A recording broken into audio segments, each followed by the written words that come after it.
And we on the consistent live streams now, man. I ain't gonna bap to you. I wasn't on the consistent live streams, man, but we on the consistent live streams, man.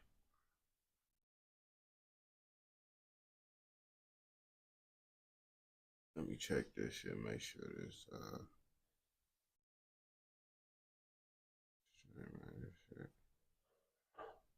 There you go.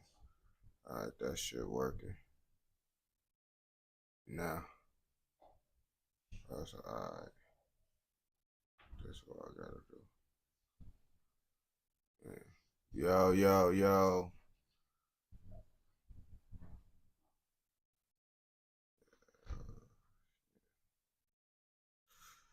Yeah, we back in this bitch, man. I had to change some shit up.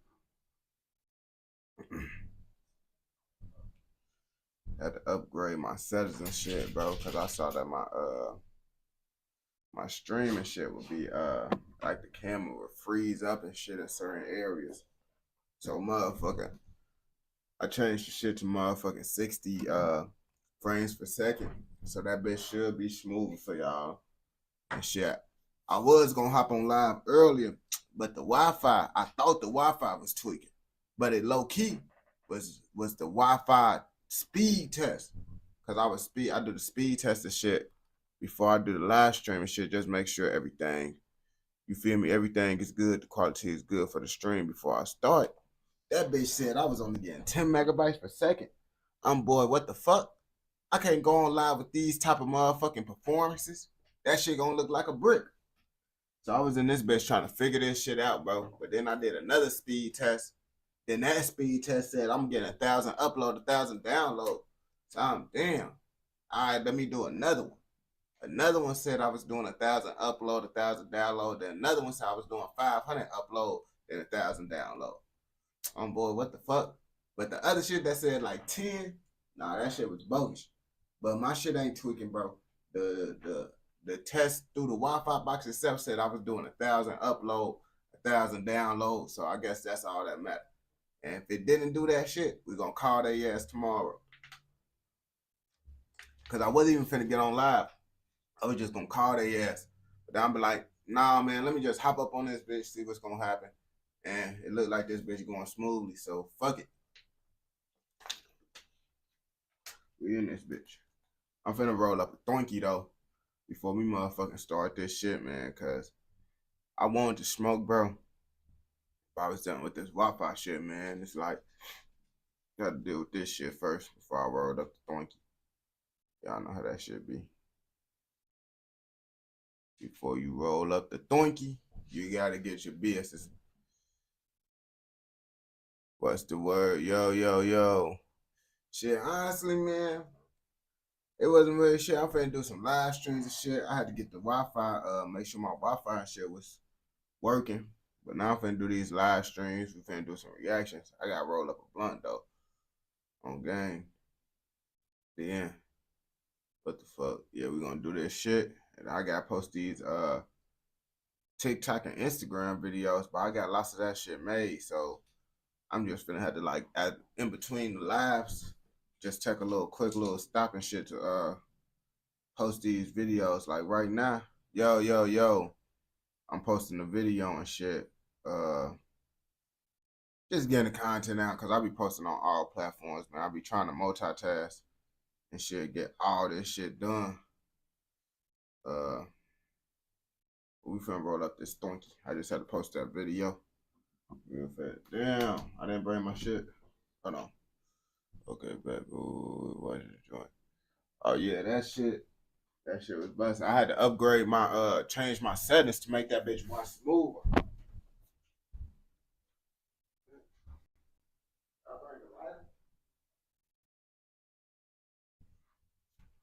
Let me get the lighter. All right, this bitch got some. Got some. I'm down there thinking. Should I turn on the heat? No, I ain't gonna turn on the heat. Well, turn up the heat. The heat already on, but it's low key slight cold. But if I turn the heat, then it might get a little bit Hey, Luna, stop licking me, gang. All right.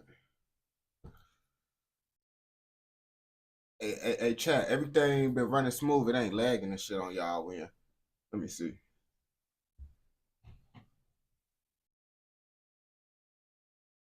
All right, it's going good. Hold on. Let me check the YouTube.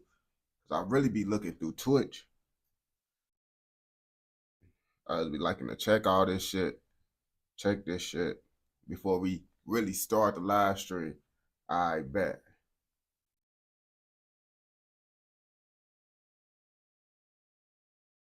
All right. Oh damn, man, my shit. The latency of this shit done a little bit better too. All right, let's roll up this donkey, man. All right, all right. All right, we got the strand that we gonna have today though. Is some Haven OG to be exact, man. Last strand that we were smoking on was some RS Gelato, uh, RS 11 X Gelato. That's what it was. See, look at the nugget. It's a nice dense little nugget, man. CBD, y'all. CBD. But now, nice little dense nugget, man. Didn't smoke it first time for the smoke it smelling good, man. I fucks with how it smell though. You know we gotta smoke the ounce.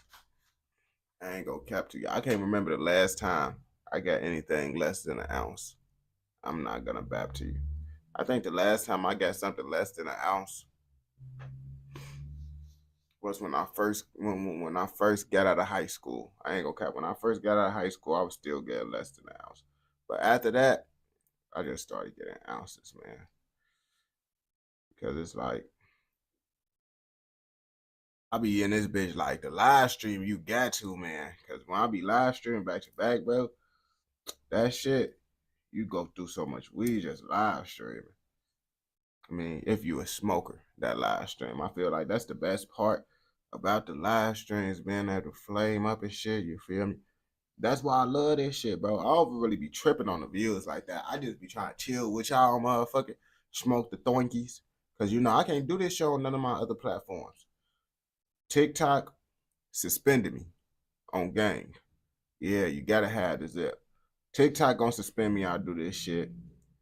Instagram already got me suspended, bro. I've been suspended on Instagram for damn near like, I ain't gonna cap, for damn near about like a year and a half now. I can't go on live, but I could do everything else. How is Gary? So there's even if it's a ghost town. Well, if y'all ain't know, my first house that I ever lived in was in Gary, Indiana. I couldn't, get approved for anything else, When you trying to do it the right way and shit, ain't using no check stubs and all that shit, that fake shit. They just ain't gonna approve you for any and everything, man. And with me having social media and shit, they don't like to approve nigga for shit either. Yeah, they be tweaking. But I end up coming to Gary, right? And Gary, even though motherfuckers say it's a ghost town, it's not really a ghost town in a way. You feel me? Like, you pop out to Gary, I ain't gonna bap to you, bro. It's just like, it ain't really shit out there compared to like other places, but and lots of shit is abandoned and run down, but it's still clubs out in Gary. I ain't gonna bap to you. I know I got cool with the owner at one of the clubs. Folks be fucking with my content and shit. It's little clubs and shit out there. Shit, lots of shit be happening, but the thing is, the shit just run down, bro. But it's some nice ass houses in Gary. The only reason why the houses be cheap in Gary is because it's gonna be an abandoned house on every neighborhood. Like, you can have a nice ass house, and then it's like 3 houses down, it's gonna be an abandoned house. Like, damn near every neighborhood in Gary got an abandoned house. Like 2, 3 of them motherfuckers. And if it don't got an abandoned house on your street, your rent is gonna be more. I ain't gonna cap to you. Like, that's what keep the rent down. Everything being abandoned and shit. So like, you would think like, oh yeah, it ain't gonna be lots of motherfuckers out there because everything abandoned. No, lots of motherfuckers going out there because it's cheap as hell. Do your research on so many Chicago motherfuckers moving to Gary because it's cheaper to live in Gary than Chicago, and you get better quality of living. Well, not better quality of living because it ain't no stores, no none of that shit. But housing wise, bro, you will get you a big ass crib up in Gary. I ain't gonna cap to you. If I was in Gary, my crib would have been bigger. Like this bitch. For what I'm paying for this on game, this shit would have been bigger if I was in Gary. And it's not cap. How far is Gary? It depends on where you at in Chicago. Like I'm from the east side, over on 90th and Commercial, far over east by the lake. You feel me? So it's like Indiana not that far from where I'm from. You feel me? Because we always get gas from Indiana. Like most motherfuckers over east, if you from the east side of Chicago, far over east by the lake, you gonna go to Indiana to get gas. Like that's why it's something called East Chicago, Indiana. East Chicago, Indiana is literally called East Chicago, Indiana, because it's literally right next to the east side of Chicago. Like literally, that's why it's called East Side. EC. It's they Indiana motherfuckers say EC. But East Chicago, Indiana, like motherfuckers be like, oh, they in East Chicago. Sometimes them Indianas motherfuckers say just East Chicago. Motherfuckers don't be knowing, but it's a East Chicago, Indiana. Just like how it's a St. Louis, Illinois, and it's a St. Louis and shit. But yeah, Indiana is close as hell. Depending on where you at, you feel me? Indiana is close as hell. And why is there so many abandoned houses out there? Shit, poverty. Shit, niggas broke as hell. Niggas ain't trying to put no money out there. Niggas ain't putting no money out there. They ain't putting no money in there.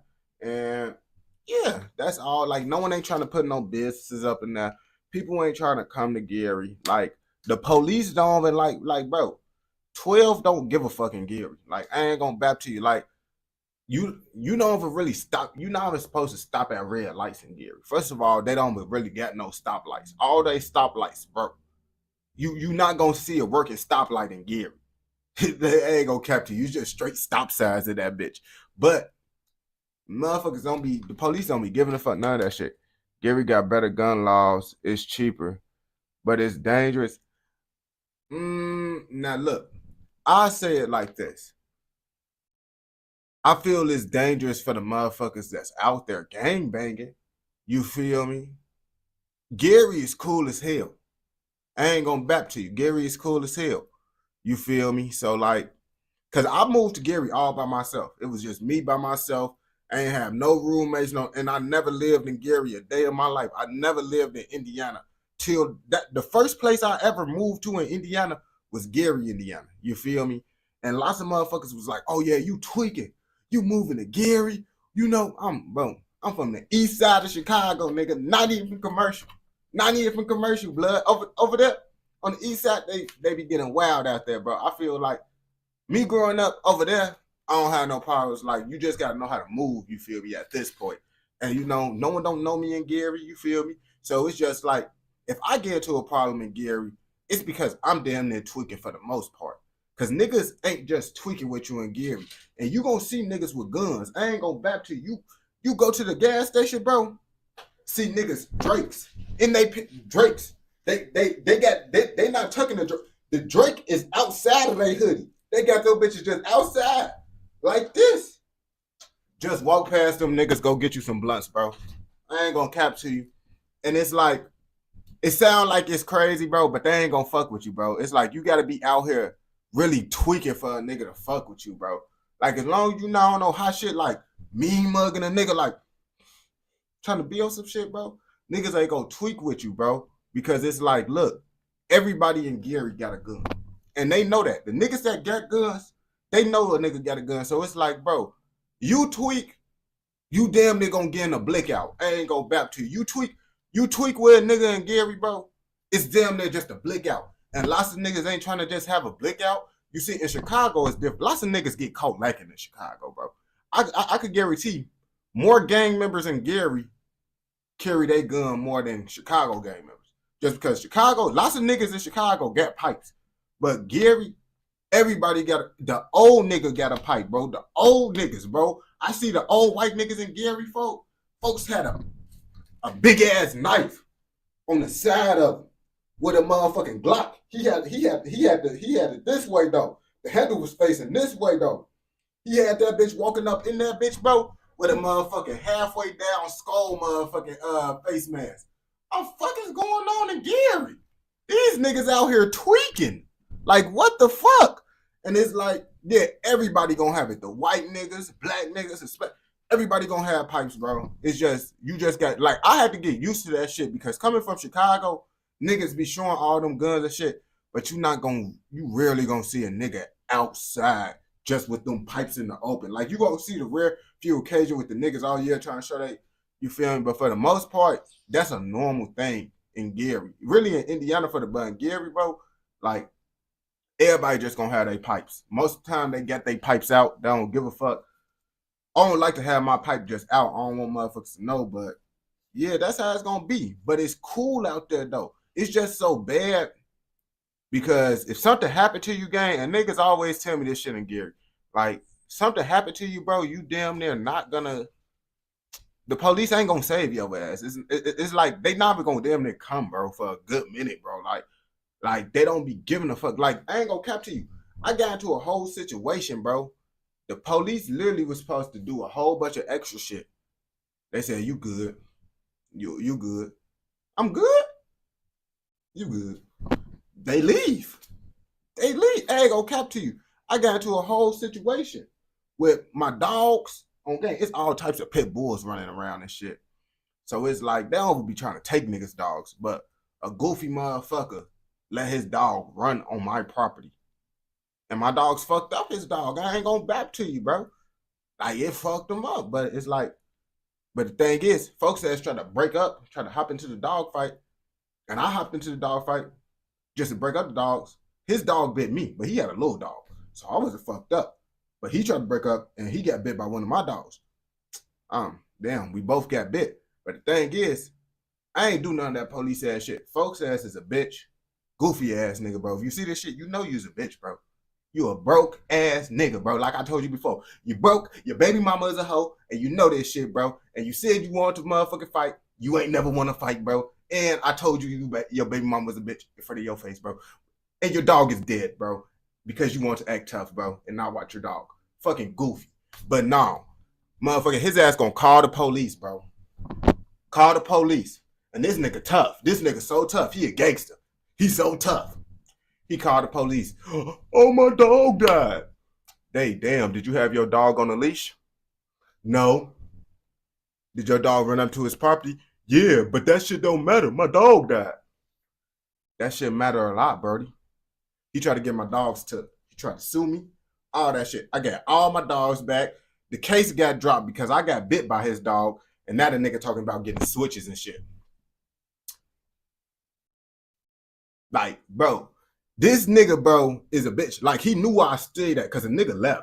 I stayed in that house for a good minute. The nigga talking about switches, this, that, all that shit, bro. His ass was a bitch. He really was mad because he tried to get my dogs took. And really, in Illinois, they supposed to take a dog, even if it's a bite. Like, if it's a bite, they just supposed to take it, bro. But it was also the situation. He jumped into the dog fight, and we both got bit. But in Illinois, the whole situation would have been different because I got bit trying to break up a dog fight in Illinois, and my lip got ripped off. My lip got ripped off. That's why I got stitches and shit. So they was trying to take the dog that did that shit to me, even though I broke up the dog fight. Like, they steady calling, try to get him. Like, Gary, they not gonna do that shit, bro. Boy, go ahead and keep your dog, blood. Illinois, bro, they was trying to get the person dog that bit me so bad, but it's like, I'm a real nigga, bro. I jumped in that motherfucking dog fight, bro, and I got my fucking lip ripped off. I'm not finna call the police and try to sue a nigga. I'm not like that bitch ass nigga.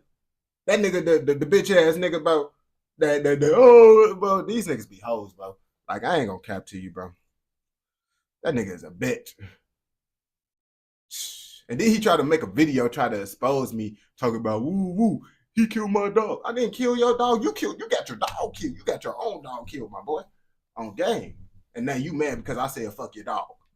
Nigga, and I was trying to be nice. I didn't even want to say fuck his dog at first. Like, I was cool with him, but then he wanted to keep tweaking, so now I'm like, fuck your dog, bro. Like, I honestly didn't really give a fuck for real. It was your fault. Because my dogs is not running on nobody's property. Nobody's. You see, I'm rambling on about this shit because this shit made me mad. But the moral of the story is, You could do shit that you would do in Gary.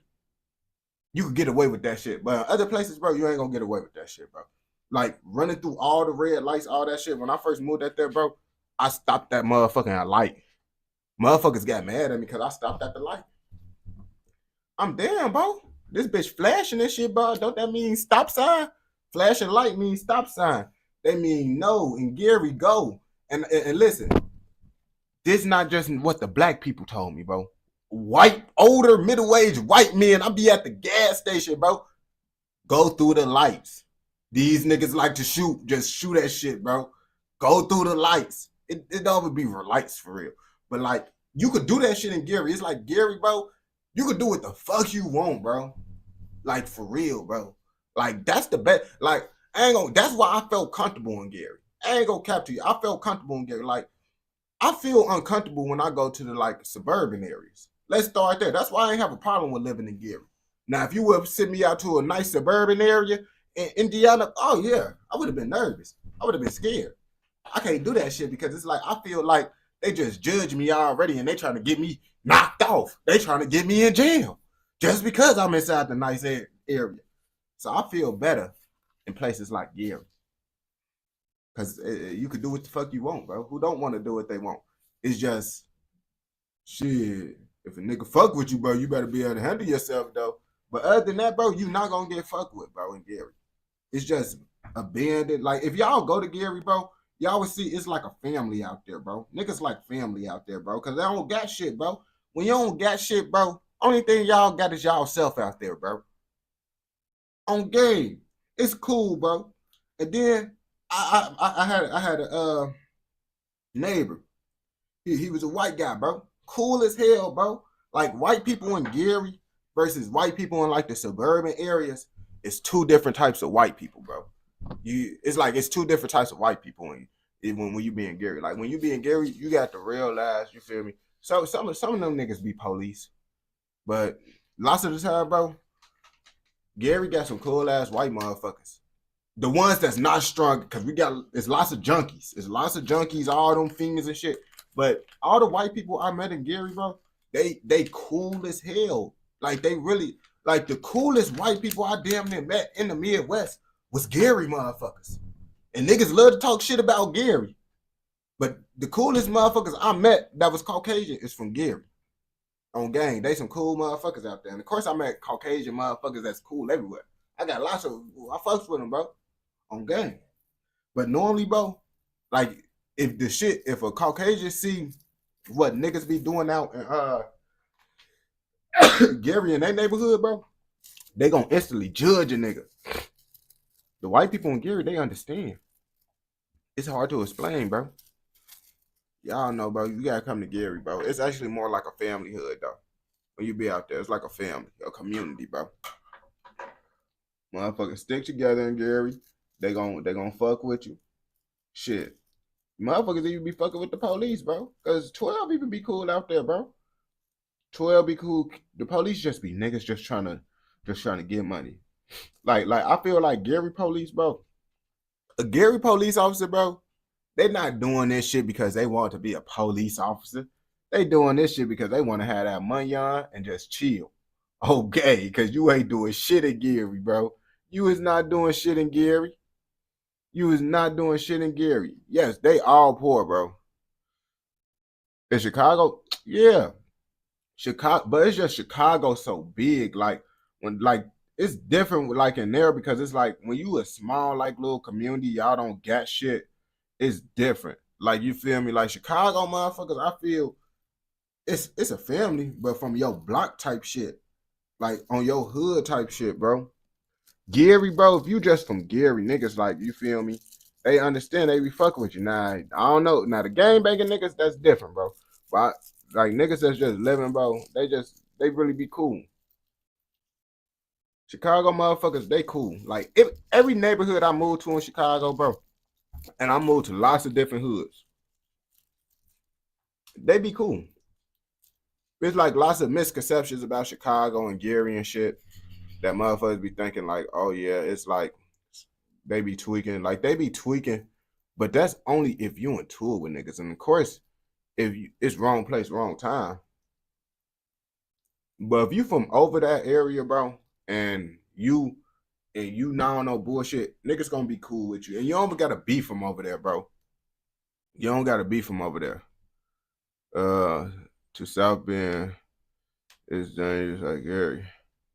Hell yeah, I ain't gonna cap. The only parts of Indiana I really know about is just like, the ones like East Chicago, Hammond, Gary. The shit that's really just like, that's damn near basically Illinois at that point. Those places big. Of course, it's Indiana, but it's basically uh right next to Illinois. What's your favorite Glock? My favorite Glock is the Glock 26, the one that I got. Like, I ain't gonna bap to you. I was dreaming about that shit, bro. Soon as I turned 21, because you can't get a handgun until you 21 in Illinois. I already had my money saved, bro. I could have got the 20s. I was gonna get the 27 because you could change the barrel to motherfucking 9. But I'm like, nah, just get the shit that you always wanted as a kid, bro. I always loved the 26.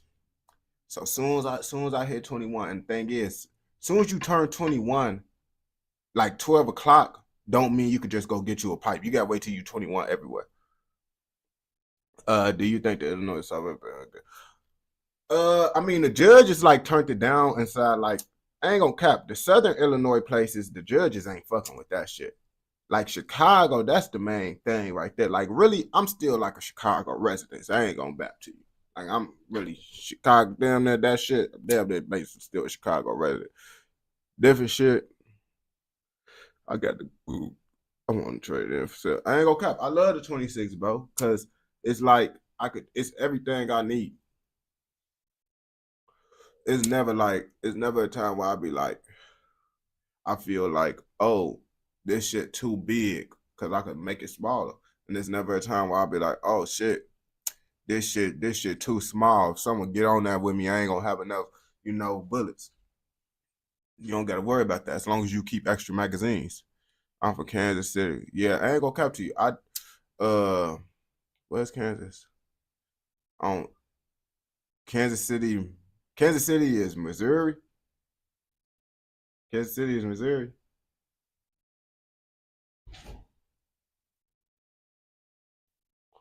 Why do you prefer? I Yeah, I kind of figured. Why do you prefer 9mm over 10mm? I got a 40. Uh, the reason why I get 9mm is it's cheaper. You feel me? That's the main reason right there. It's cheaper. I actually like to go to the range. You feel me? So if you like to go to the range, that shit start to add up. You feel me? And you know, you can save lots of money on just training with 9mm. Like 40 is more expensive. You feel me? 10 more expensive. 9 cheap as hell. So you could train for the low. It's lots of, all like the advancements they got for the 9mm. You could damn near get them bitches, hitting as hard as a 40. You feel me? Still ain't gonna never be like a 40, but you could get some power like a 40. Okay. But then you go get to paying more money for them bullets. And then that kind of like defeats the purpose, did, because you try to get the 9 minutes. But the thing is, you ain't gonna be shooting your defensive rounds, so you could just get you some good defensive rounds.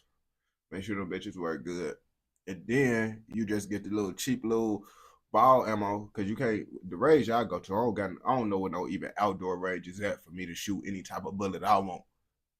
Unfortunately, I can only shoot motherfucking the range bullets. Do you mess with revolvers? Yeah. I'm actually gonna get the Smith and Wesson 642 air raid. I love that motherfucker.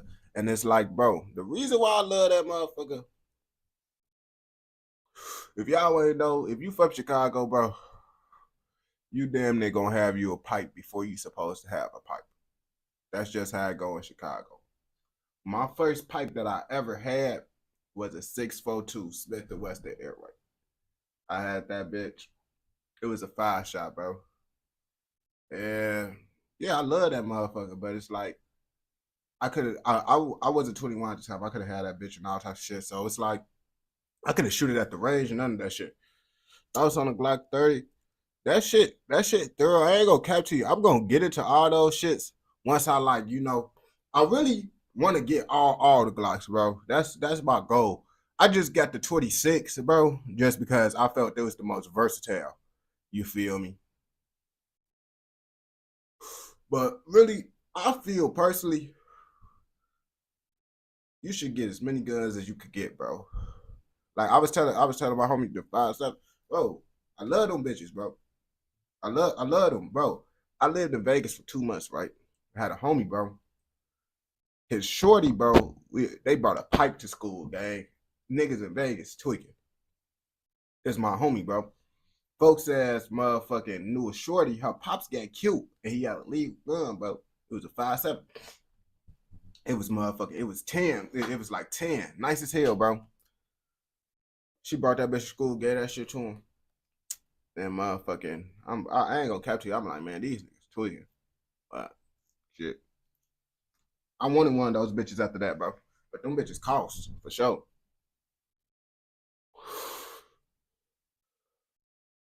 Them bitches cost for sure.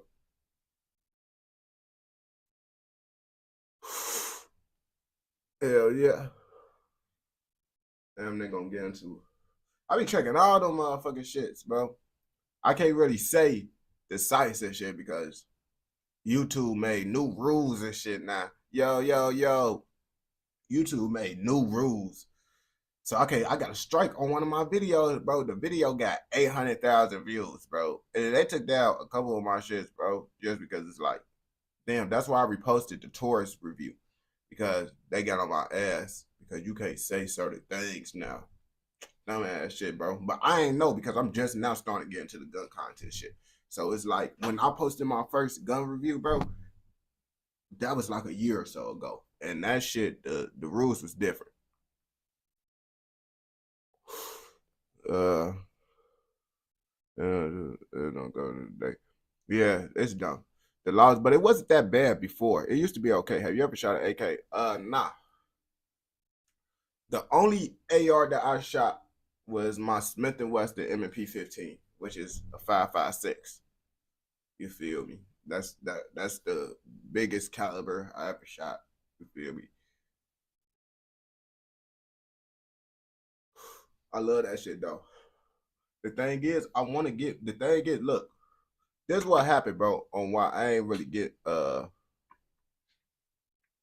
what's my thoughts on it? The G the G3. I feel like if you got more money, get the G3. That's what I feel like. It's a better gun than a G2C. You feel me? The main reason I really got the motherfucking G2C is because I wanted a gun with the safety.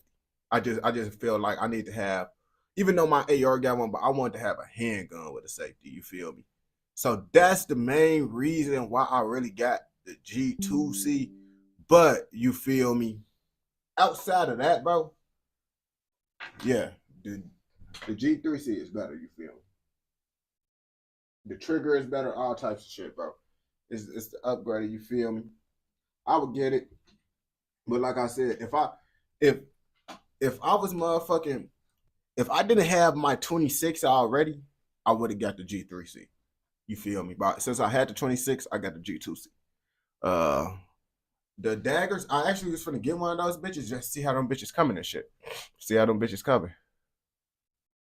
You just talking about. Uh, you not getting what I'm saying. I'm not saying not one time have I ever really said better. I always say more versatile. It ain't no competing with versatility, bro. Like I tell people all the time, bro, you can't make a big gun smaller, but you can make a smaller gun bigger. It ain't no way around that. You feel me? And then the compatibility with that shit, bro, crazy as hell, bro. Any double stack nine, I ain't gonna cap to you, man. Lots of people, but the thing is, bro, lots of people, bro, depending on what you want, and like, bro, I was looking for something that could do it all, bro. If I wasn't looking for something that do it all, bro, I damn near get the motherfucking 23. Let's start there. I get to 23. But me wanted something. Hey man, come on, y'all ass tweaking. I wanted something like I didn't plan to get me another gun for a good minute after that 26. So I didn't plan to get me a pocket carry. I didn't plan to get me a full size right away. I didn't plan to get none of that shit right away. So you see, that's what the 23. That's why I said I would get. But the thing is, I wanted me something that could be a little pocket rocket too when I needed to. That's the whole thing right there that I keep on telling motherfuckers.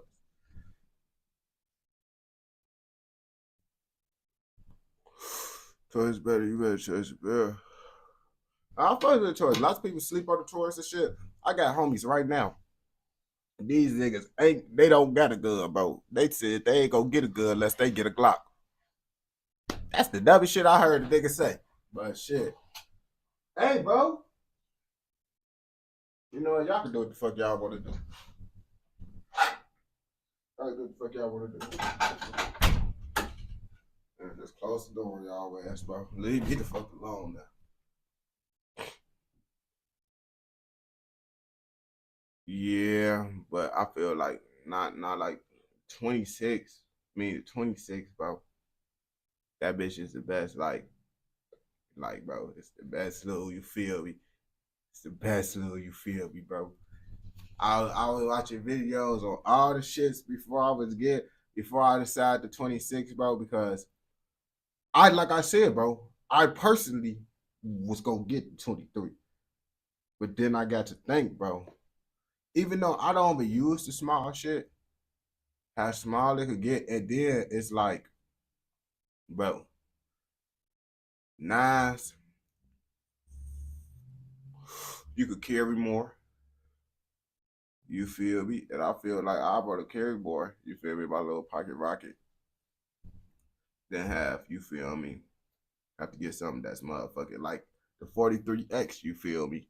That bitch carry like the same shit, but you motherfucking put the 15 round magazine up in the Glock 20 motherfucking 6. You got the same size as the motherfucking 43X. Then you got more bullets on game. And then you can have the same size. Then you can have, what's the word? And then with 26, you can have the same amount of ammunition as like the motherfucking 40, because motherfuckers was debating about the 43X versus the 26. But I'm like, bro, I feel it's still no way, bro. The 43X just feel better. But lots of guns, I feel like lots of people don't fuck with the 26 just off the feel, bro. People don't be liking how that shit feel. They don't be liking it, but it's like, bro, it's an amazing gun, bro. Like, bro, I'm trying to tell y'all, bro. You gonna fall in love, bro. You just gotta go to the range with it 2-3 times, bro. You go see the love of it, the love of it. But like I said, bro, it's not. I want to say it's the best Glock though. I ain't saying it's the best Glock. I'm saying it's the most versatile. You see, now you get into other shits now. You feel me? Now I don't really know about, but I did my comparison shit. I was really comparing really Glocks to Glocks type shit. So now I don't know what shit better outside. You feel? I can't even debate with you with that, bro. Cause I didn't do my research on that. I ain't gonna get to bapping. I can't get to bapping now. I don't know. You might be right. I'm not finna act like I know. You feel me? Can't bap. But we finna get into these reactions and shit.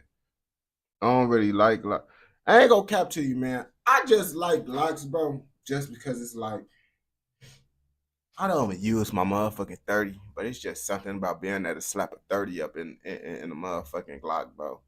It's just something about that to me, bro. Yeah, and not no pro mag, not no slapping an official OEM Glock mag inside your shit, bro. It just hit different, bro. It just hit different. You feel me? Yeah, no, that's what I'm saying. I'm gonna try some different shit for sure, man. I gotta try some different shit for sure, though. Well, no, people do be surviving with the nut, but you gotta understand too.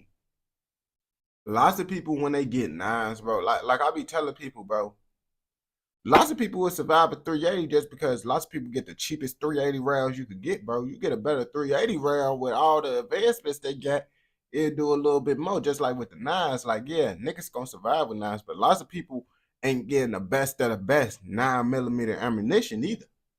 You feel me? That's what you gotta take into consideration. Like, yes, a 40, lots of niggas is not getting like they're not really looking into the best ammunition to get for their shit. They just getting what they could get, you feel me? Especially on the streets. So it's like, yeah, niggas getting 40s and shit because they getting the most basic 40 round you could get in a firearm. They getting the basic 9mm firearm you could get, you the basic rounds, you feel me? So it's like that's why lots of motherfuckers be surviving. But if you do your research, bro, you could get, you feel me, some nines with a little bit more to it, you feel me? And go 22 is better in capacity. The 22, but you gotta understand, bro. The 23 can use the 22 magazine. And then you can just slap a sleeve up on that motherfucker if you really want to feel the full grip of it. Then you can just do that. And then bam, you basically got a smaller 22 right there on game, just like that. That's how I be looking at it. I feel like with the Glocks, bro, you could go smaller because you're not really missing out. Depending on what type of Glock you get, you feel me? Now, if you getting the 43, you cooked. You feel me? But it's like when you get the 26 or 20, you feel me? You you don't really gotta worry about, oh yeah, am I gonna have enough? Because you can always have enough. You feel me? You know what I'm saying? Let's get into these react. Now the Glock 30, you feel me? Like I said, bro. Lots of people don't like the 26, bro. The 26, man. I see more people. I see more people that motherfucking that dislike the motherfucking 26 more than I see people that like the 26. I ain't gonna cap to you.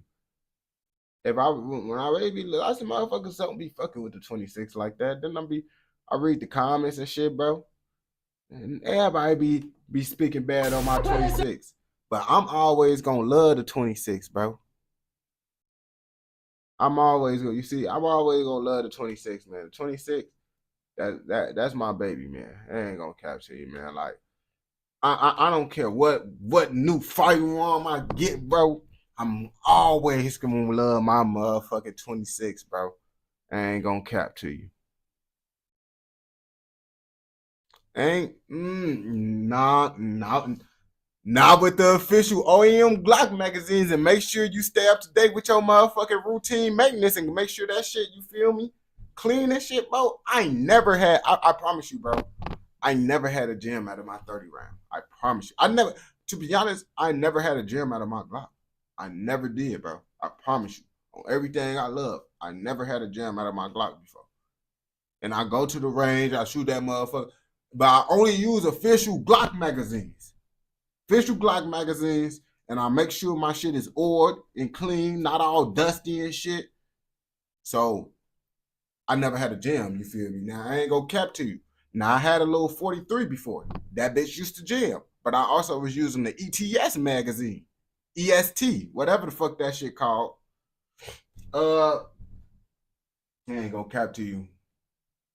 I got the shit up in there. I don't really I know the name of it, but I haven't motherfucking really looked at the name for real. I'll be forgetting that shit. But I got this shit because I got that shit off a review from some nigga, bro. He was reviewing that shit. I'm like, fuck it. I'm gonna get it. It looked like it's good.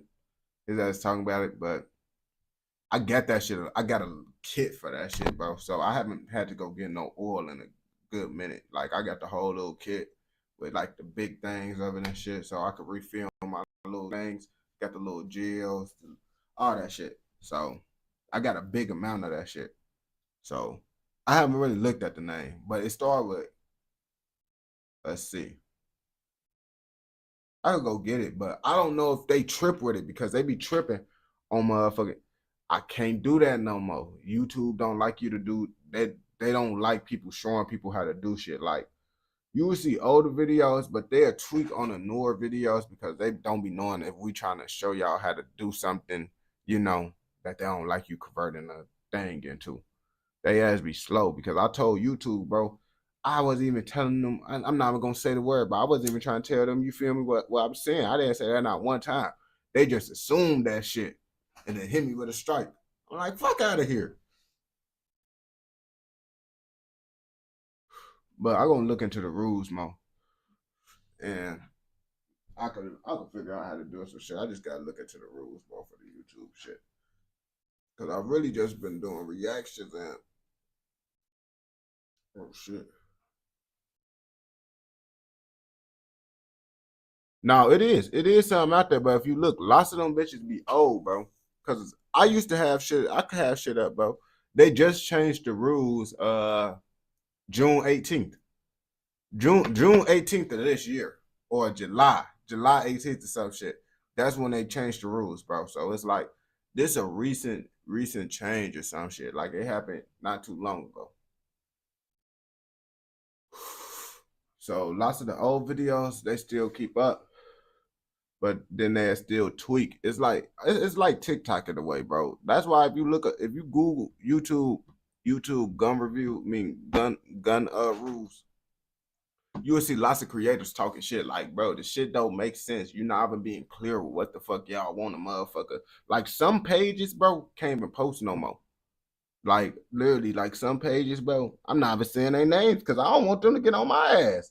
Okay, we ain't gonna speak on them niggas, bro. We ain't trying to go on the bad side, man.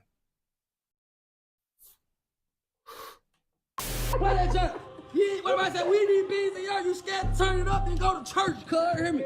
That man in that video gripping your head like a boy. Use a double O. Damn, bro, a nigga motherfucking doing that shit. Like, bro, why do niggas be screaming? It be hard to motherfucking like, bro, y'all can, I feel like motherfuckers will listen to their ass more if they stop screaming, bro. They ass be screaming. Like, come on, bro. Need beans in your boy, you up? Boy, don't get me started, boy. I ain't dropping no diss song. I'm finna be in Miami with that. Appreciate it. Moving the pudding is on your ass, nigga. It's a lot of choppers. You know what I'm saying? It's a lot of OG. You know what I'm saying? It's a lot of snakes. A lot of people thought I was free band, but shit, I am free band. I ain't signed free band, but I'm a member. I'm a certified free band member, you did, you know what I'm saying? Y'all gotta let me go hard, you know what I'm saying? Y'all know y'all see me shining this shit, you know what I'm saying? I gotta shine. What you talking about? Okay. A clique, man, not gang, but the squad, man, and it consists of guys of different gangs. They're all just from the same area. Hey, yo, squad, what's the drill? What's the word, gang? Video, man. You know North Memphis got its fair share of drama, but the story of Matt Critter and Lil Double O, that one's different. They used to be boys, rolling with the 700 gang, but the streets flipped everything. What started as loyalty turned into beef, with both sides now allegedly locked in a deadly war. It's a story of betrayal, power, and how the streets changed everything. So just how did these homies turn to enemies? Was the writing on the wall the whole time? Is there any sign of the beef stopping? We're gonna find out. So without further ado, let's skip the play and get down to business. Hailing from North Memphis, Matt Critter, whose real name is Daniel Bates, is a name synonymous with the hustle and talent in the rap game. He grew up in the streets and jumped off the porch real early. So when it comes to rapping, like, how'd you get into this? How old were you at first? When I jumped in the rap, probably like Niggas be always just saying, man, I hopped in the 13. Fuck it, no, I really was in the streets at the age of motherfucking 9. Thinking back on it, niggas just be just saying shit, bro. 14. Me, yup. He said Known 14. for his grind, Matt Critter managed to churn out It was a close to massive 13. catalog of music with over 400 unreleased tracks in his vault. Even after signing to 1017, he maintained his work ethic, stating, if it was up to me, I would have dropped 2 more mixtapes and let the label do their thing. To be honest, if it was up to me, I would have been dropped. Yo, what's the word? I probably would have been dropped 2 mixtapes. I would have been dropped the tape, but yeah. Let the label do their thing. Them labels be on bullshit with niggas, bro. I ain't gonna pap to you, bro. I feel like if you feel you gonna go up, my nigga, bro, don't sign to a label, bro, because them labels ain't gonna pap to you. Them labels just be fucking y'all niggas up once y'all get big. His breakout moment came with viral tracks like Torture, yo, paving the way for signing with Gucci Mane's 1017 Records in 2022. Working closely with Gucci, Mac collaborated on the hit track Dog, showcasing his ability to blend Memphis street narratives with mainstream appeal. Despite his rise in success, Mac Critter's career has faced turbulence, including a first-degree homicide charge that has him incarcerated while still proclaiming the plans for a comeback. According to a report from Fox 13 on Tuesday, January 3rd, Mac Critter, whose real name is Daniel Bates, is one of 4 men involved in the which occurred in North Memphis on December 21st. Following a court hearing, Critter's attorney told the outlet he was surprised that his client didn't get bond. Lord Double O, another North Memphis native, also rose to prominence. Motherfuckers be surprised they don't get bond, bro. I ain't gonna cap to you. The bond shit is based off of how they feel and what they think your ass gonna be doing when your ass is out on bond. And when you doing all that wild ass shit, posting up guns on the internet saying you gonna smoke a nigga this, down the third, you think they really gonna want to give your ass a bond? No, they ain't gonna want to give your ass a bond, bro. Y'all gotta understand, even if y'all say that rap shit is for entertainment, bro, you still basing that shit off of what they think about you, bro. At the end of the day, I ain't gonna cap to you. By reflecting the gritty reality of his environment and his music. A member of Walk Down Gang and tied to the larger 700 collective, his sound encapsulates the struggle and ambition of Memphis' streets. Known for his consistency, Double O has faced his fair share of legal issues himself, being in and out of jail in recent years. Despite these setbacks, he remains a staple in the Memphis rap scene, continuing to represent 7th Street and his hood in his music. Mac Critter and Lil Double O's path naturally intertwined due to their shared roots in North Memphis and their connection to the larger 700 and TTG gangs. Both artists initially bonded over their aspirations to make it big in the music industry, using their platforms to spotlight the harsh realities of their environment. But as their careers progressed, the streets and their respective allegiances will put them at odds, unraveling their once close relationship. Mac Critter and Lil Double O's friendship and collaborations stem from their shared roots in North Memphis and their ties to the 700 gang. Fuck this shit. It's time to go crazy. I was in the studio with Double O. Shout out to Lil Double O. That's my little brother, you know what I'm saying? Free Double O. He on the way. Both artists came from the 7th Street area, a notorious part of Memphis that served as a breeding ground for their ambitions and struggles. You from 7th Street, right? Yeah, I'm from Now Memphis. I'm from 7th Street, but I'm originally from Scutterfield. Uh-huh. Yeah. Damn, I would never knew that. Yeah, I'm from Scutterfield. You know, if you from Memphis for real, you know what I'm saying? You know Scutterfield is, but you know when they closed that motherfucker down in the early 2000s, probably around 2005. Nigga went to 7th Street. Before gang dynamics complicated their relationships, they were allies, brought together by their passion for music and the realities of their environment. Tracks like Act Up highlighted their chemistry, blended Mac Critter's raw style and Lil Double O's energy. These collaborations painted vivid pictures of life on 7th Street, capturing the hardships, camaraderie, and codes of the 700 lifestyle. This authenticity resonated with their audience, making their music anthems for many in North Memphis and the streets as a whole. Growing up out here, y'all, like, somebody talk to me. Why you got your ski on? I ain't like, this shit get weak. On my mama, like, on G, like, every day, like, this shit get weak. Can't speak on too much, cause nigga fight, but this shit get weak, though, every day. Damn. Their friendship was initially strengthened by mutual respect and shared goals, as both aimed to escape the cycle of street life through their rap careers. However, as the dynamics within 700 began to fracture and affiliation shifted, the tension between their respective groups, Mac Critter's TTG and Lil Double O's Walk Down Gang, ultimately led to their fallout. The 700 gang got its name from where it all started, 7th Street in North Memphis. That's the heart of their hood, and it's been their stomping ground since day one. It wasn't just a gang, it's just the way it is over there. It's the trenches, the dungeon. It's a lot of choppers, it's a lot of OGs, it's a lot of snakes. It's a lot of choppers. You know what I'm saying? It's a lot of OGs, you know what I'm saying? It's a lot of snakes.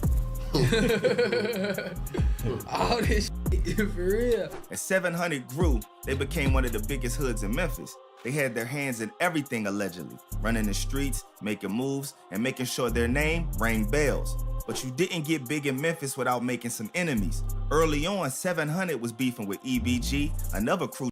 EBG, I fucks with EBG. I ain't go back to you, man. They ass be going cool with the rap shit. I ain't gonna lie, I be fucking with his music for sure. But yeah, I ain't gonna cap to you.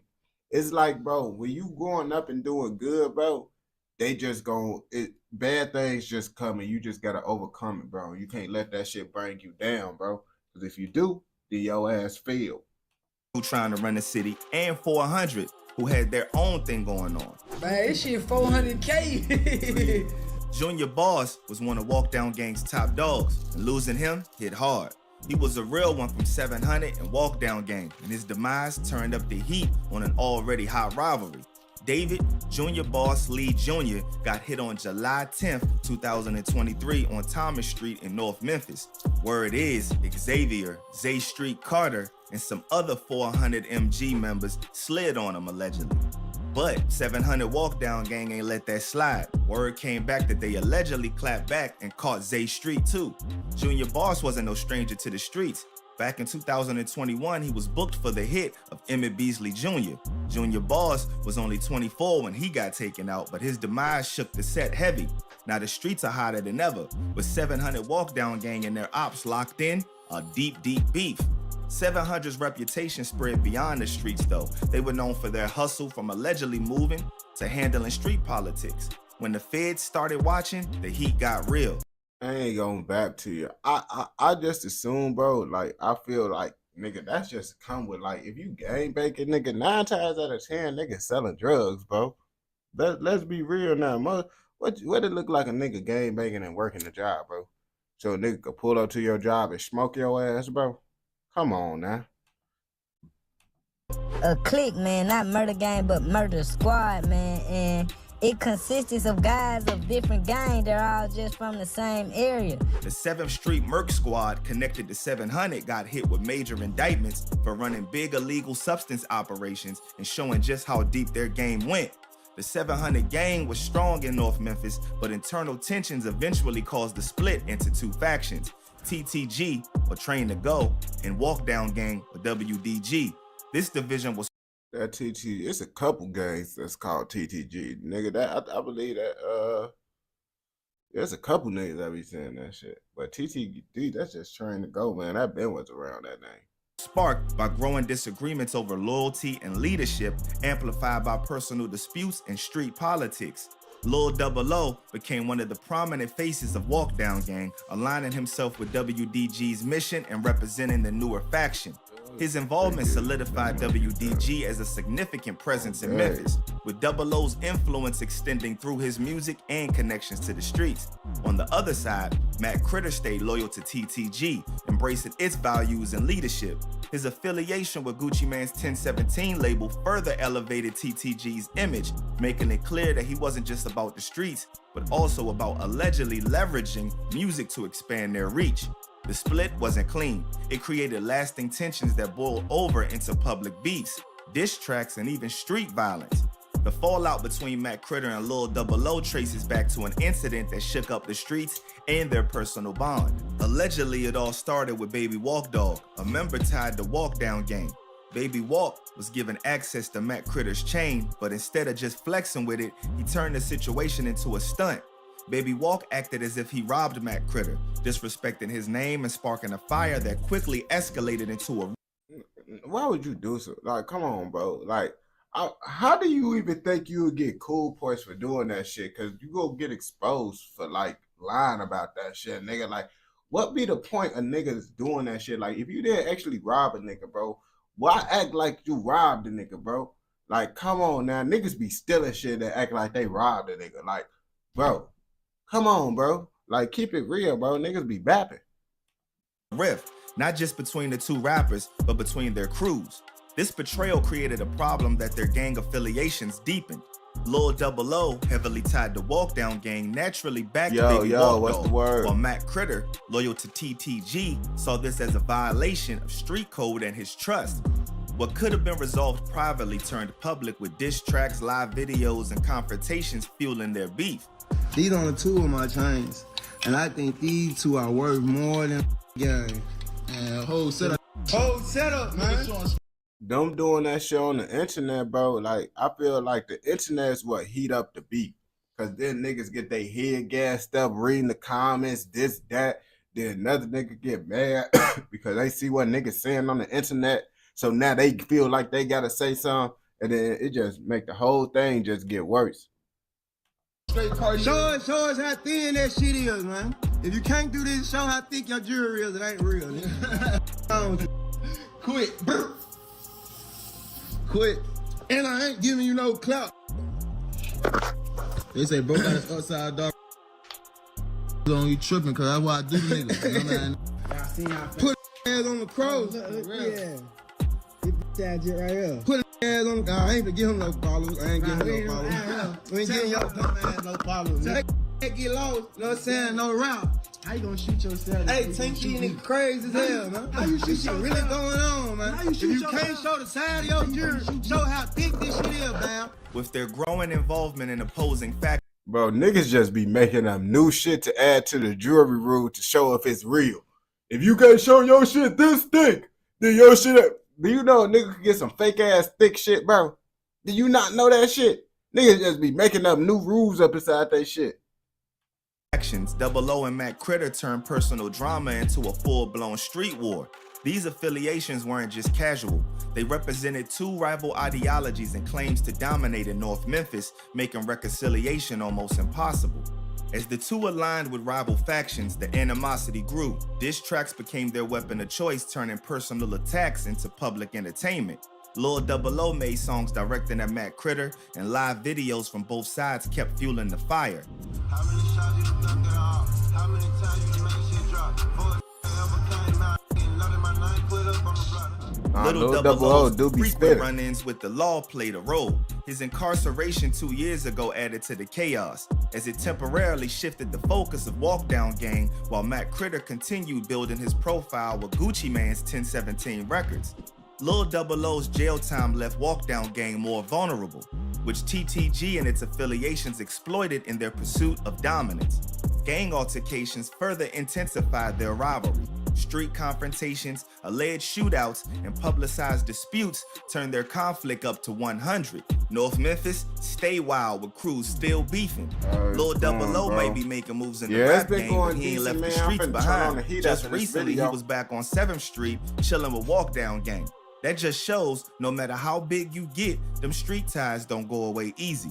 For Double O, his loyalty to Walk Down Gang still runs deep, even while he trying to push into the mainstream. The beef between TTG, WDG, and EBG ain't letting up. What started as personal drama now runs way deeper. It's straight up revenge at this point. Lil Double O out here trying to balance his street life and rap moves, while Matt Critter holding it down for the other side. With all that heat, peace doesn't seem like an option, but we all wish that it could be one day. 700's name still rings heavy in North Memphis. Their legacy shaped the streets, and the block stays active with the same energy. But real talk, with all this back and forth, you gotta wonder, will the cycle ever stop? Or is this just the way it's gonna be? Nah, bro.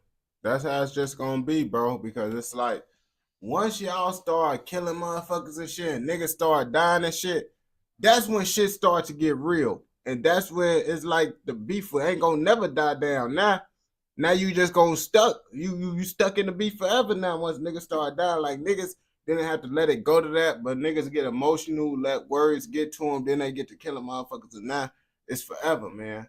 But if you watch this video all the way through, I know your ass fucking with another motherfucking video. So go ahead and go watch another motherfucking video, and don't forget to like, comment, subscribe, and turn on post notifications so you never miss out on any content like this. Go. Appreciate it, my boy. Appreciate it. I'm finna go turn this heat real fast.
turn that heat on, man. It's cold.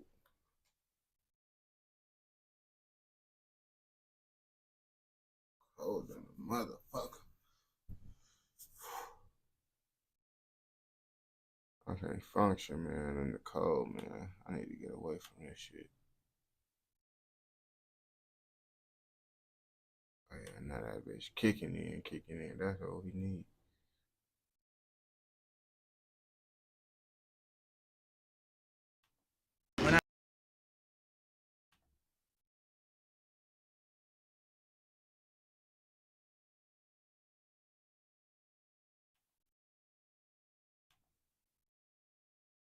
When I fuck one of your or multiple of your bitches, you decide to sneak diss me on the song. Like, you don't do that. Men don't do that. Because at the end of the day, I called you, like, asked you, did you feel the type way, and I was going to pull up on you. You ain't respond. So I'm like, all right, I guess you going to respond to me saying this on this song. Damn. So folks says just had to put it on the put it out there for the whole world to motherfucking know. You see, diss tracks is what make motherfuckers get serious about the beef, bro. Like, yeah, you can say some shit, but then once you do a diss track and that bitch do numbers because you being disrespectful, oh yeah, and that nigga's gonna get on your ass, bro.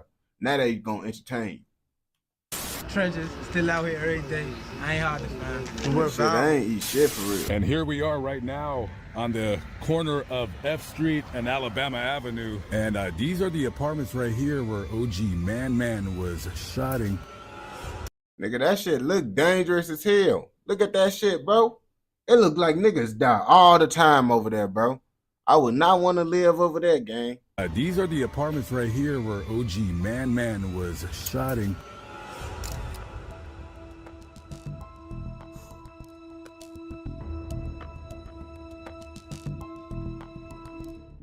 Sunday, June 12, 2016, was a warm June afternoon in southeast Washington, D.C. The streets of the 4400 block of F Street were bustling, but a sense of tension hung in the air.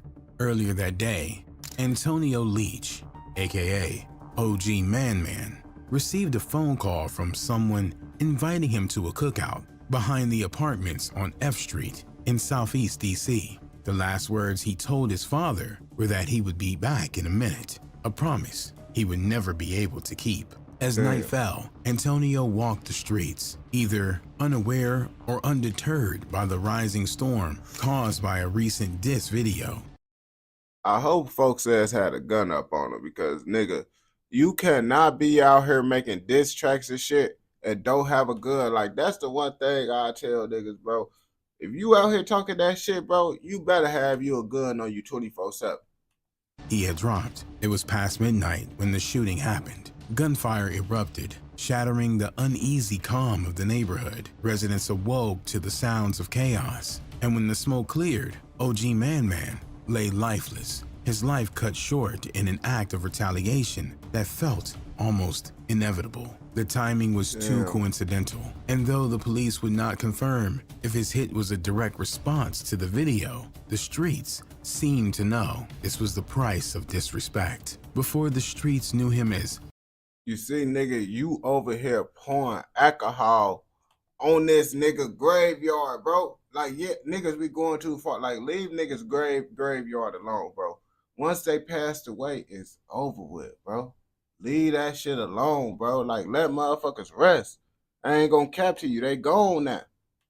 OG Man. He was Antonio Leach, a young man from the DMV area. Growing up in southeast Washington, D.C., Antonio witnessed firsthand the struggles of his community, the systematic challenges, the retaliations of the streets, and the sense of hopelessness that could consume people. I'm not a real rapper, like I said in my song. Like, I'm not a real rapper. I just spoke on something like I heard niggas sneak. Every rapper, why do every rapper want to be everything but a motherfucking rapper? Like, all the time you hear these niggas talking about, oh yeah, I'm not a rapper. I'm this, I'm that. I'm never a rapper. But you making songs, but you not a rapper. Come on now, bro. I don't be trying to hear that shit. Just me. or whatever. Just like he sneaked this everybody else, I just was one of the niggas that stood up and said something. Antonio's journey in the DMV scene was intertwined with another rising artist, Big Flock. The two had once shared a camaraderie that many thought would lead to collaboration rather than conflict. They moved in the same circles, performed at the same venues, and shared a mutual respect for each other's talent. Big Flock in the booth and OG Man Man on the streets. You could find OG Man Man posted up on the block with his crew, always ready to defend his name. He wasn't just living in the trenches, he was the trenches. You see this? Can't too many people come in. Okay. Nobody can't come in. Them niggas know where I'm from. Everybody know where I'm from. It ain't no secret. Anybody. Yeah, I know. This is final hours. No question. These are not props, but it can't get He real. said this shit happened in For Antonio, 2016. Respect was paramount, and he had no tolerance for anyone who dared play with his name. He welcomed challenges with open arms, unafraid of the consequences that came with his fearless mentality. And why did you go to that? Why did I go to that extent? That extent? Because once you disrespect me, disrespect my name, it's like, I don't give a f about you, your dead man, your mother, your father, your grandmother, none of that shit. I don't give a f about none of that. Like, I'm gonna go on you, your dead man, your mother, your grandfather, all that shit. I don't care. You hear me? Like, you don't disrespect me and think I ain't gonna say nothing to you. I ain't one of them wild niggas you think you gonna say something to when I say nothing. Here, rapper, or you talking about K-Flock? Like, I know the real him. That's why the song came about, the truth. It ain't a sneak diss, it's the truth. He knows the truth. But in the hood, failing to keep your head on a swivel could be terminal. Testing the wrong person could easily lead to retaliations, and some believe that this was exactly what happened between OG Man Man and his former friend, Big Flock. He just sure said what? I mean, he talking about something. Man, I thought he was really trying to perform and trying to say I was hot. But he said the same thing about the nigga Fame Rico, whoever the nigga is, and he said he was hot, but he's back with this nigga. Big Flock, a Maryland rapper, often credited his late friend, Lil Chris, known as C. Diddy, for being the person who pushed him the hardest. Oh, no, you see, you know this shit back in the day, bro. His name is C. Diddy. Oh, yeah, I know he would have changed that name up, bro. He would have changed that name for sure in 2024, bro. Because Diddy, anything that got Diddy up in it, bro, Diddy name, bro, it just got a bad look to it now. To pursue music. They were so close that Big Flock recorded his debut mixtape, Trilluminati, in C. Big Flock, he a rapper. As Big Flock's music career began to gain traction, OG Man Man was right there beside him. Though their roles were different, Man Man was the enforcer, the one who made sure their reputation stayed intact, while Flock was the rising artist focused on making it big. I mean, yeah, it was my man. If you go to all his other songs, he stamped me in his songs. Hoverboard and shit. Free Man Man. Oh, Man Man got this, Man Man do that, Man Man do that. But the duo seemed unstoppable, but things took a turn for the worst. Two major events escalated their relationship from a close friendship to bitter rivalry. The first incident involved a woman, which many believe was the catalyst that set everything in motion. You see, women always be getting shit started, bro. Lots of beef start over that Punani. Niggas really be beefing over that Punani, bro. And then shit just get real after that. OG Man Man violated the unspoken bro code by getting involved with Big Flock's romantic partner, an act of betrayal that Big Flock couldn't forgive. Like, he mad, I fucked this. He mad, he want my life. Mad, he ain't me. Through all of this, both OG Man Man and Big Flock were having their own run-ins with the law. The streets were unforgiving, and the lifestyle they lived often meant dealing with legal issues. It was during one of OG Man Man's stints in jail that he heard a track off Big Flock's project, Glockism. The song, titled Intro, contained a line that cut deep, and Man Man turned to informant, thought that he was real. He put on a good performance. This wasn't just any diss. Calling someone a snitch, especially a street figure like OG Man Man, was crossing a line that couldn't be undone. Behind bars, this kind of label could be a capital punishment. It wasn't just about public image. Such accusations couldn't. Yeah, you know, especially back in the day. Oh yeah, you see now it's like being a snitch. Niggas don't be giving a fuck for real now because all these rappers be getting exposed for snitching. But back in the day, you getting called a snitch? Oh yeah, bro. Shit get crazy.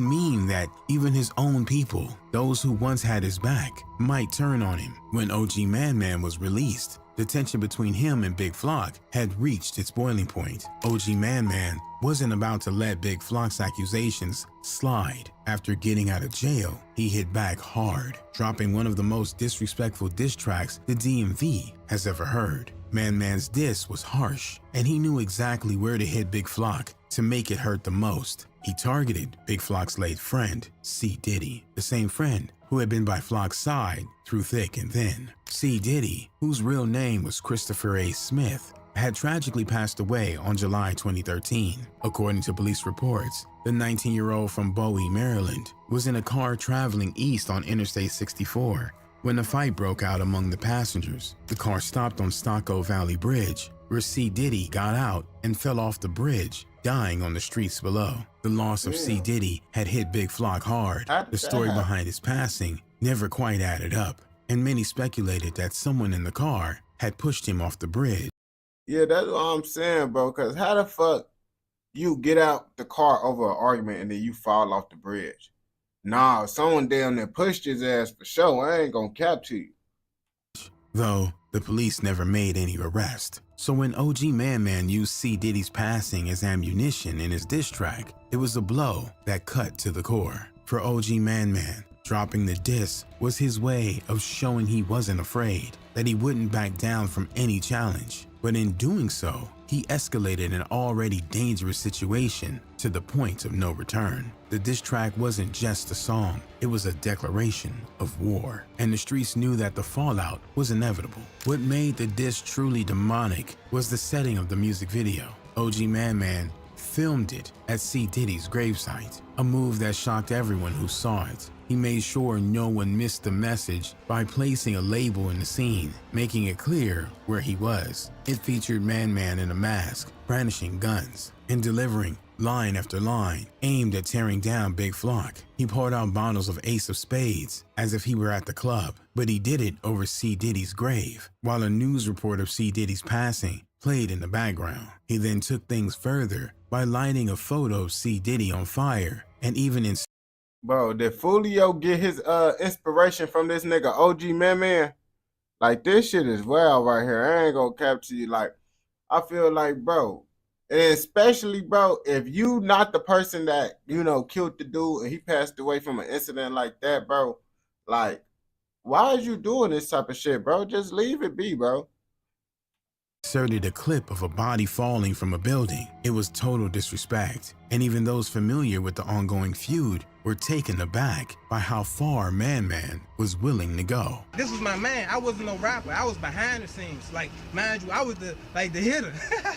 Like, you hear me? Yeah, he was stamping my name on some hitter shit. Like, I was no rapper. You said when he was beefing with Glizzy, he called you. Yeah, when he was beefing with Glizzy, he called me. Like, at the time he called me and like, yeah, I pulled up like, huh, bro? Gave this man that, and he ain't do nothing. He just bluffed out. Made a little song or whatever. I'm like, bro, you don't do that, bro. If you really want to see this man, huh? Do your thing. He ain't do none of that shit.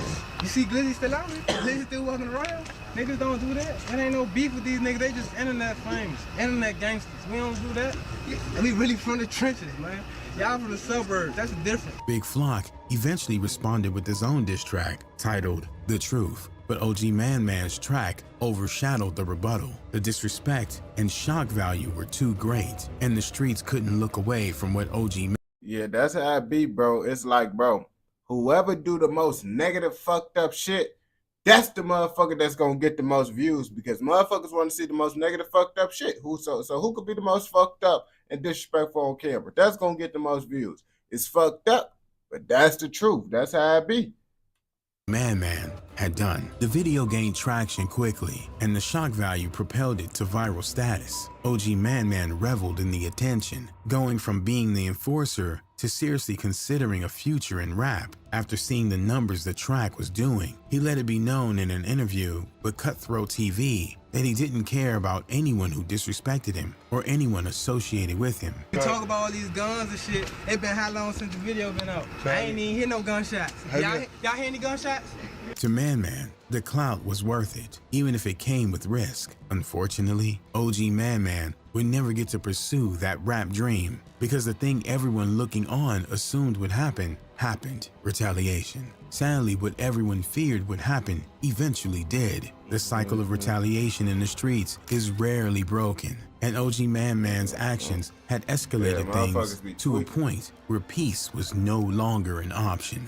The retaliation came swiftly, and with it, the dreams Antonio Leach had of turning his notoriety into a lasting rap career were cut short. He had played with fire, and the streets responded in kind. In the wake of OG Man Man's hit, fingers were quick to point towards Big Flock. The feud between the two had reached a boiling point, and many assumed that Flock or someone close to him was involved. However, whispers on the street suggest another possibility: that it had been a backdoor hit orchestrated by those once close to Man Man. These rumors stemmed from the snitching accusations Big Flock had publicly made against him. Regardless of the truth, one thing was clear: the feud between OG Man Man and Big Flock was directly tied to the retaliation that had erupted. The investigation took a dramatic turn a few months after OG Man Man was hit. On October 19, 2016, police carried out a search warrant at Big Flock's residence. The raid uncovered a significant amount of contraband: firearms, ammunition, narcotics, and paraphernalia. Among these items seized were a loaded 5.7 28mm semi-automatic handgun equipped with a laser sight, a .40 caliber semi-automatic handgun, a .380 caliber semi-automatic handgun, multiple rounds of ammunition, a drum-style extended magazine, a .40 caliber extended magazine, and $5,561 in cash. Police also found 94 tablets of alprazolam. The sheer amount of firepower found in Big Flock's possession led authorities to believe that he was preparing for anything. The items found during the raid and Big Flock's history as a felon meant that the stakes were high. He faced a maximum of 10 years in prison for unlawful possession of a firearm and an additional 5 years for possession with intention to distribute alprazolam. In the end, Big Flock took a plea deal, which saw him sentenced to 45 months in prison, followed by 3 years of supervised release. After serving his time, Big Flock walked out of prison a free man in late 2019. After the tragic shooting of OG Man Man, the case would go cold as the streets took on a code of silence. Witnesses, gripped by fear, refused to come forward. The risk of retaliation was too high. No one wanted to be the one to break the silence and face the consequences. Despite the police offering a $25,000 reward for information that could lead to the capture of the shooter, the code of the streets prevailed. Fear. Yeah, niggas is not gonna tell, bro. That shit not worth it, bro. It's like, why would someone get involved in that shit and they don't get shit to do with it? They just know about it, bro. It's not worth it, bro. Like, bro, I was told growing up to mind your fucking business so you gonna live long. You feel me? And I just live by that shit. But this shit crazy as hell, bro. You see what happened when you be dissing and shit. That shit end up coming back, bro. That really be like karma and shit, bro, when motherfuckers be doing that shit. But if you watch this video all the way through, I know your ass fucking with another motherfucking video. So go ahead and watch another motherfucking video. Don't forget to like, comment, subscribe, and turn on post notifications so you never miss out on any content like this. Go!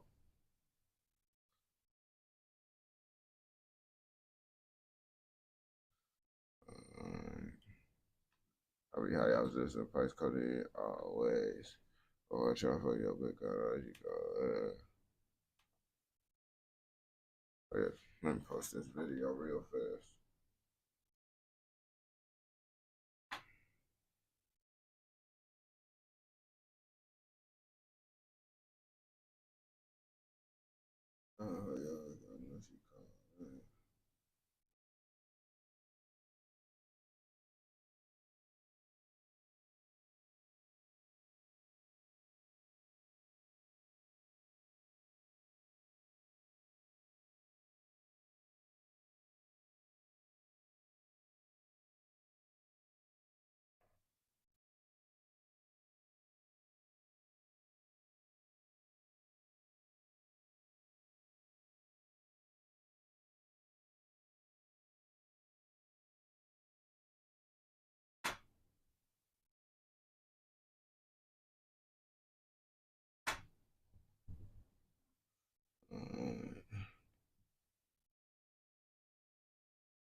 This is price code in always.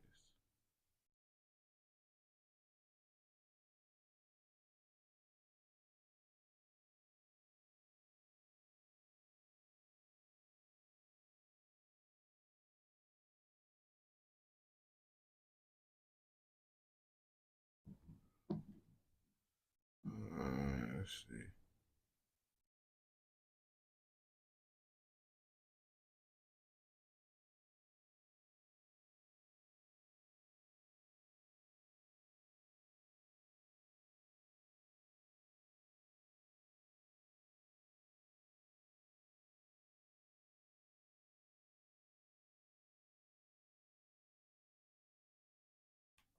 I was just in price cutting always.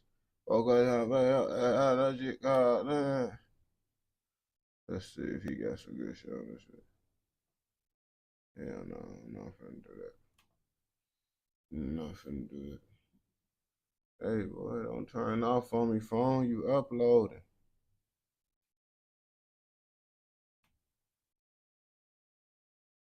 Let's see. Let's see.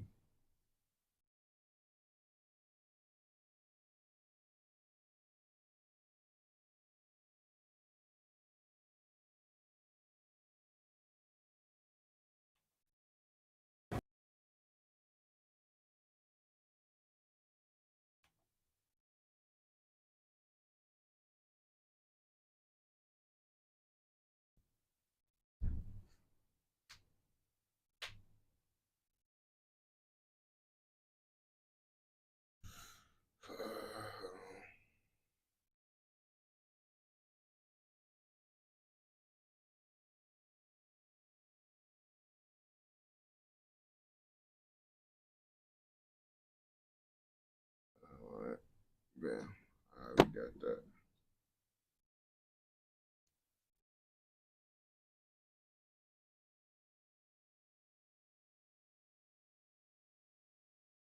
They said this nigga Joe Biden just pardoned his son. You know a nigga gonna pardon their son if they son get locked up, bro. Y'all can't even get mad at the nigga, bro. Y'all can't even get mad at folks. Real deal, bro. Y'all know y'all would have did the same thing, bro.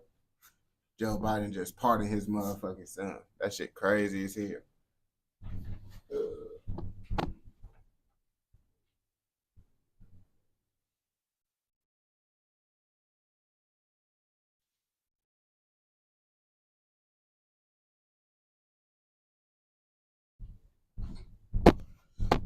Yeah, man, it's cold as hell, bro. My feet cold. My body warm, though. You see, that's because they say heat rise. Boy, my feet.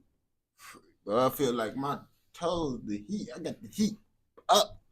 Well, I can't live like this no more, bro. I can't live like this.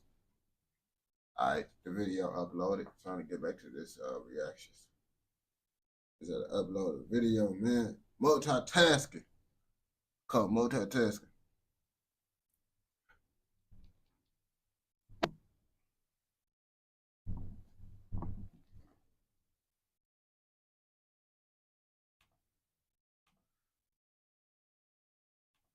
When we go back to November 5th, 2020, like, what was that day feeling like for you?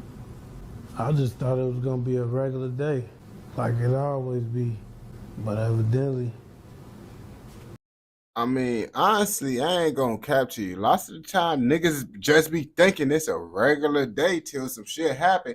If y'all ain't know, that's the person that got shot in the head the night King Von passed away. He was with King Von the night that he passed away, and the bullet ended up hitting him. But luckily, he ended up surviving the incident. But you know, it messed up his head and shit. That's why he be wearing the hats and shit now. But I'd rather have to wear a hat than be, you know, dead. Things went wrong. He lost his life. Slutty lost his life. And I mean, I guess I'm here to talk about it. A lot of more people say they got shot, but It's been almost a week since rapper King Von was shot and killed in Atlanta. His death has been a trending topic ever since then. Right now, GBI and APD are both investigating different segments of this case, leading to the arrest of 2 more people. Police say 26-year-old rapper King Von, whose real name is Davon Bennett, was one of 6 people shot last Friday near Trinity Avenue. Investigators say King Von and 34-year-old. You see, look at all them niggas, bro. What would y'all expect a nigga to do in that situation, bro? Because I see lots of niggas be mad at Lil Tim and shit, and then be like, bro, is y'all niggas dumb, bro? I know y'all fuck with King Von. I fuck with King Von way more than them. You feel me? But you gotta be logical, bro. Look at all these fucking niggas, bro. And you expect Lil Tim to come up in that bitch and try to scrap a nigga? No. He gonna have to up-blink because he don't know what the fuck for to happen. And then niggas had blink, so he did the right decision. I ain't gonna lie to you, you feel me? Because what if he would have jumped in? Then his ass would have got popped. You never know how that shit would have went. Mark Blakely both died after a shootout between 2 groups of men, but police say the arrest of 22-year-old Timothy Leaks completes the investigation into King Von's murder. But they have not said who was responsible for Blakely's death and for shooting the other victims. In a previous interview, APD says 2 officers responded to the altercation and both fired their weapons, but they didn't know yet if they shot or injured anyone. We know that they're fired and there's a high probability, but we want to... How y'all shoot and y'all didn't know what y'all hit? Like, what the fuck? That's some dumbass shit to say, bro. They shot, but they don't know what the fuck they hit. That's some dumbass shit right there, if you ask me. I ain't gonna bap to you. Again, be sure. I'm just saying from what I know. How was Von acting that day? Was he being himself or was he acting abnormal? Von gonna always be himself, but I don't know. It just seemed like a regular day. I don't know if it seemed like a regular day to him, but I thought it was just gonna be a regular day, but evidently it went sideways. I almost lost my life. 2 people already lost their life, so. O'Block Louie, what you went through is really unimaginable. And I know that there was probably some nights that you probably wondered if you could make it through. Today, we journey into the heart of Chicago's South Side to a place called O'Block. This isn't just any neighborhood, it's a place with a notorious reputation, known for its gangs, its violence, its shadows. But can a place with such a heavy past ever change, especially now, with recent events throwing everything into uncertainty?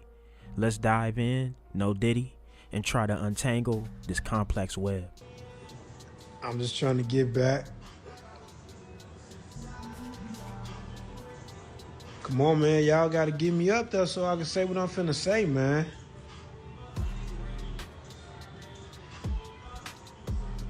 You think I'm playing, but I'm just not playing. Okay, I'm at 280, 279. Y'all got to get me up there. For those unfamiliar, O'Block is synonymous with the Black Disciples gang. This isn't about petty crime, this is serious, organized violence that has left deep scars on the community. The history here is layered and complicated. The roots of O'Block are intertwined with the history of Chicago's gangs. They're inseparable. Now, with the recent arrest of O'Block Louie in Atlanta for murder, a fugitive caught in the act, it feels like a pivotal moment. It's as if the entire situation has reached a boiling point. Can such a cycle of crime and retribution ever be broken? Damn, Louis ass just got locked up? What the fuck, man? If I would have got blessed like that, bro, I would have been cool enough to wait. Especially if it's like, if it ain't Quando, Rondo, and Lil Tim, I'm not even trying to slide, bro. Because those the motherfuckers that fucked up my life, killed my homie. Other than that, I'm going to be cool. And then there's King Von. You can't discuss O'Block without mentioning him. A rising star in the rap scene and a significant figure in the community. His death in 2020 was a devastating blow. You know, King Von is still a very important figure in hip hop and in Chicago. You know, I'm sorry for what you had to go through in terms of not only what happened to you, but essentially your friend who you were living with and Slutty getting killed that same night. and then also track getting shot in the legs. It is just a worst possible situation. It wasn't just King Von we lost that night. O Block member Slutty was also fatally shot, and O Block Louie was shot in the head by police, but survived. These events were like a catalyst, pushing the community further into turmoil. You know, the type of surgeries you guys you had to do, those weren't like broken fingers or, a broken leg. They're actually fixing with my head. Your head and your brain. So was there any brain damage at all? Nah, I'm surprised it wasn't, but nah, it wasn't really no brain damage. Okay, and I'm kind of glad it wasn't.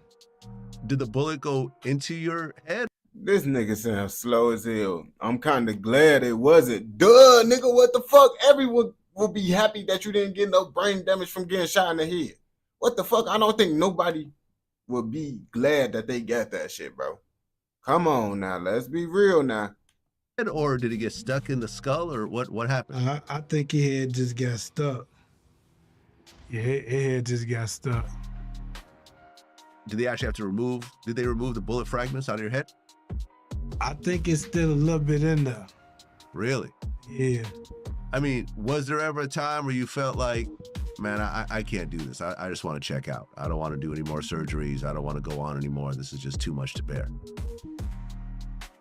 I can't do that because I done came a long way. God done got me too far to even be trying to think like that.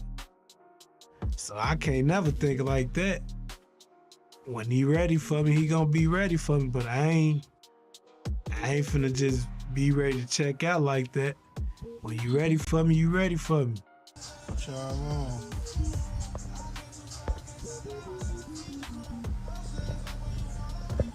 Life going good. Few complications, but hey, I'm here. What can I complain about?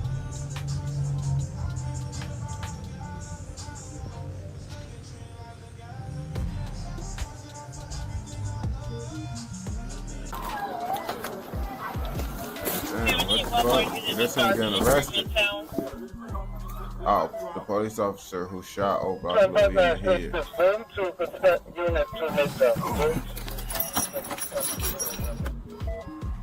Just give me a brief understanding of what transpired.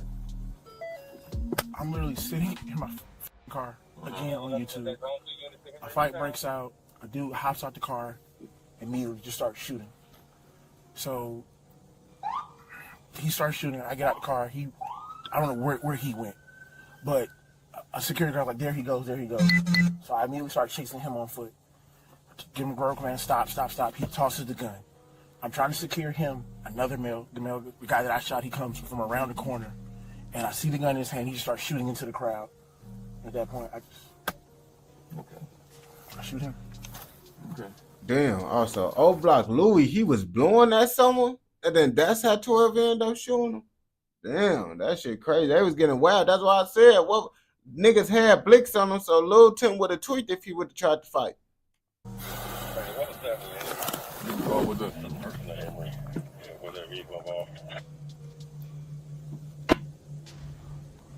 Can I please look at my jacket real quick? Yeah, give me your keys. I'll get it for you. The SWAT guy has it. SWAT guy has your keys? Okay. Just hold tight on me, okay?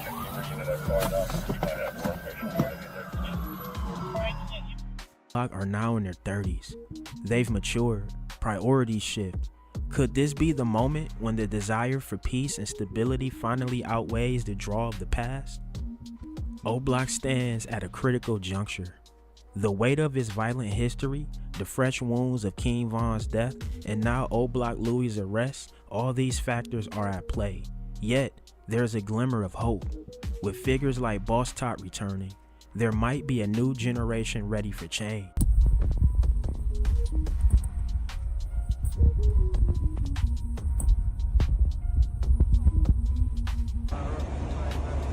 I mean, niggas could come back and want peace and all that shit, but let's be real. Them niggas at O Block, they was trying to have peace. They let J-Man come through, and certain niggas, they didn't want peace. So you just got to remember that shit too. Like, yeah, it don't matter who the fuck come around that want the peace. If everybody don't want the peace, the shit ain't gonna work out. I ain't gonna bap to you.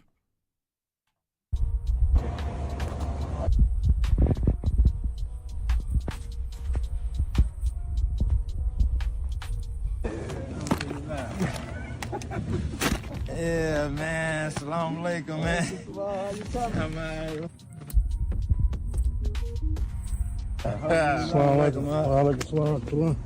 I got a Muslimatic jogging suit in the front. Let's do it. I want to go swim match and make my $2. All right, come on. Assalamu alaikum, man. Your boy back. I'm out here. What up? What's happening out here? What's all this other shit going on, Joe? What's happening? Your boy back. He ain't gonna be there. You hear me?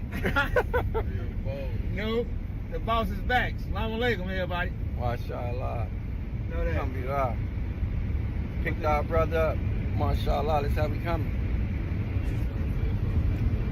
So, we circle back to our burning question. Can O Block really escape its past? Can a community with such deep-seated issues rewrite its story? Or will it always be chained to its history? I want to hear from you. What do you think? Hell yeah, like I said, bro, if it's still niggas that's on bullshit, shit ain't gonna change. Everybody gotta be on the same page, and everybody not gonna be on the same page. So if it was that easy, Martin Luther King would have been able to stop peace. Stop all that shit with his peaceful protest. On gang, that shit don't be working like y'all think it do. But if you watch this video all the way through, I know your ass fucking with another motherfucking video. So go ahead and go watch another motherfucking video. Don't forget to like, comment, subscribe, and turn on post notifications so you never miss out on any content like this. Go!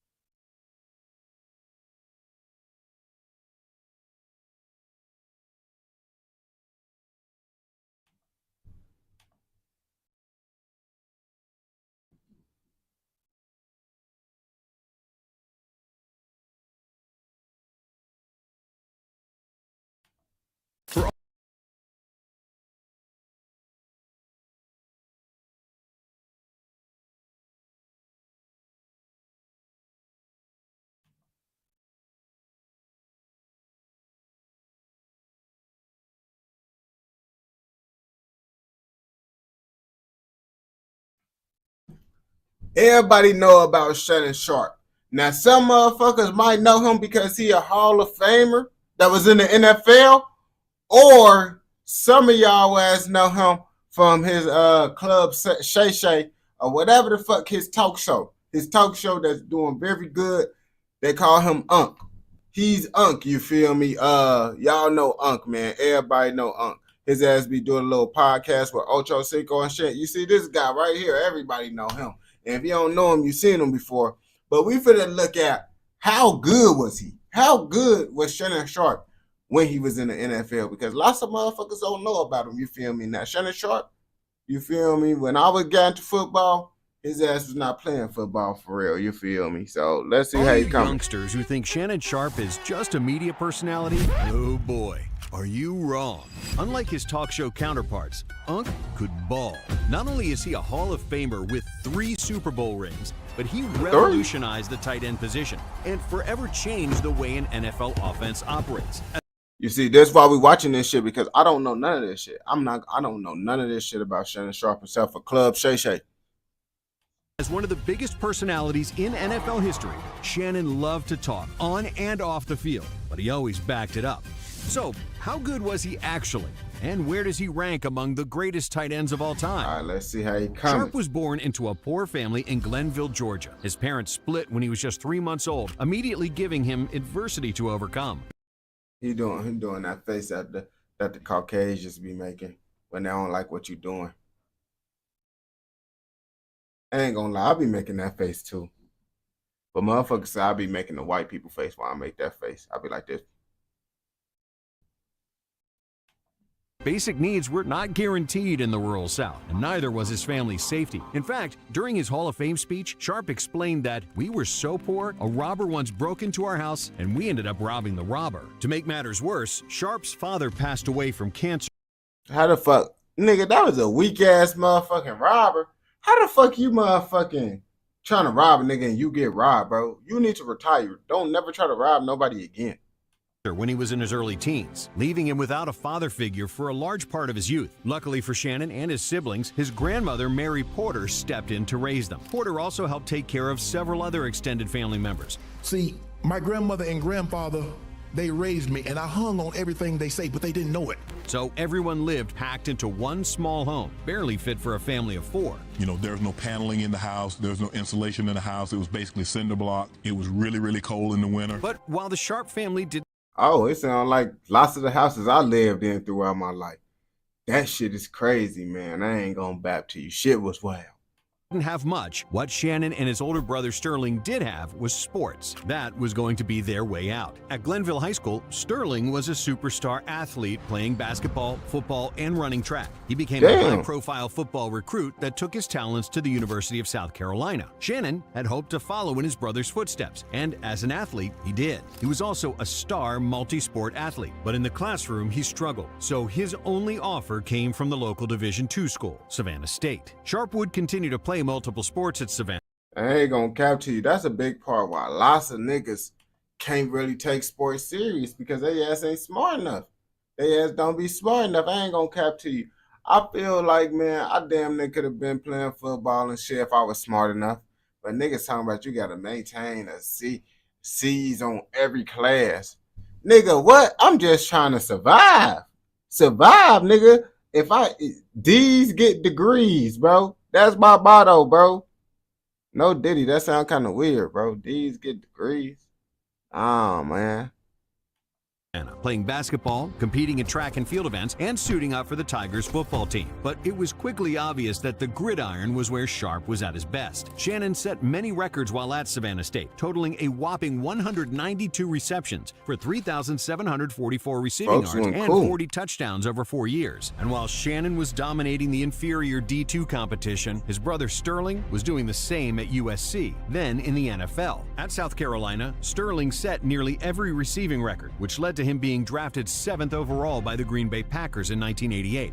I ain't gonna cap to you. That helped him, bro. Even though he had a D2 school, bro, and his ass raw as hell at that D2 school, and they know his brother went to the NFL, they already thinking like, okay, his ass raw as hell too. His ass just don't got the brains of his brother. That's why he at the Division II. But his ass most definitely could play for the NFL level of his brother doing the same shit 9 times out of 10. That's how they probably thinking. Then, by just his 2nd year in the NFL, he was already a first-team All-Pro. But despite his brother's instant success, nobody was paying close attention to Shannon. I'm the best, Sterling. I'm better than you are, you know it. The NFL was far different 30-plus years ago, and tight ends were expected to be closer physically to offensive tackles than wide receivers. While Sterling was the ideal NFL wide receiver, Shannon was just a tweener with good stats. The future NFL legend was written off and seen as a project rather than a weapon. Little did they know, Shannon would go on to change the course of the tight end position forever. Because after a grueling 6 rounds undrafted in the 1990 NFL Draft, that round 1 was off the table, but I thought I was good enough to be a 2nd or 3rd round draft pick. Man, that's how it be, bro. I ain't gonna pap to you, bro. I ain't gonna cap. I'm finna make a video, bro. Don't know. I ain't gonna say my video idea. Y'all just gonna see it, bro. But it be lots of motherfuckers that they just be drafting late and they be raw as hell. The Denver Broncos took a shot on the undersized tight end. And I pick up the phone and it was the Broncos. And they said, we selected you in the 7th round. But like other teams' evaluations of Sharp, they didn't believe he was a tight end. Instead, they committed to playing him as a wide receiver. Denver failed. Over 1990 and 1991, Sharp's first 2 NFL seasons, he totaled just 29 receptions for 421 receiving yards. Legendary QB John Elway was leading the offense, but Sharp struggled to make an impact. And to make things worse, this was all happening while Shannon lived in the shadow of his brother Sterling. While Shannon was trying to get his footing in the NFL, Sterling continued racking up All-Pro and Pro Bowl honors for the Green Bay Packers. So Shannon struggling to make an impact only created a sense that one brother was meant for NFL greatness and the other was simply a role player.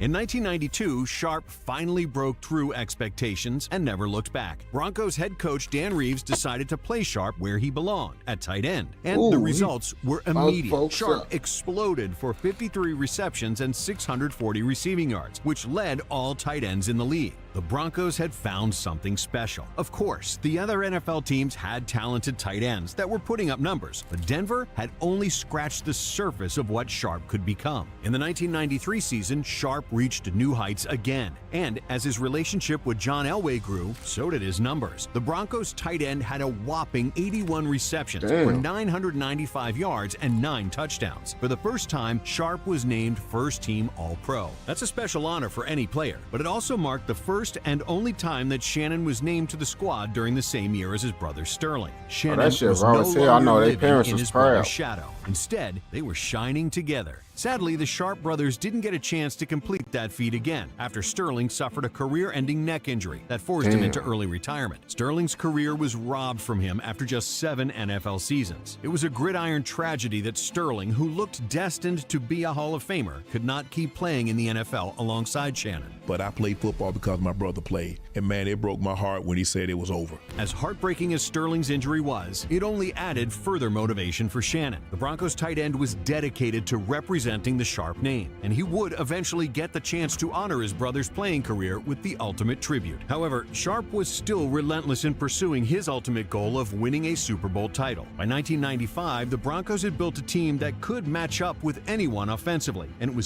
You see, this is why I don't know about Shannon Sharp history, bro. He's talking about in 1995. I was born in 2002.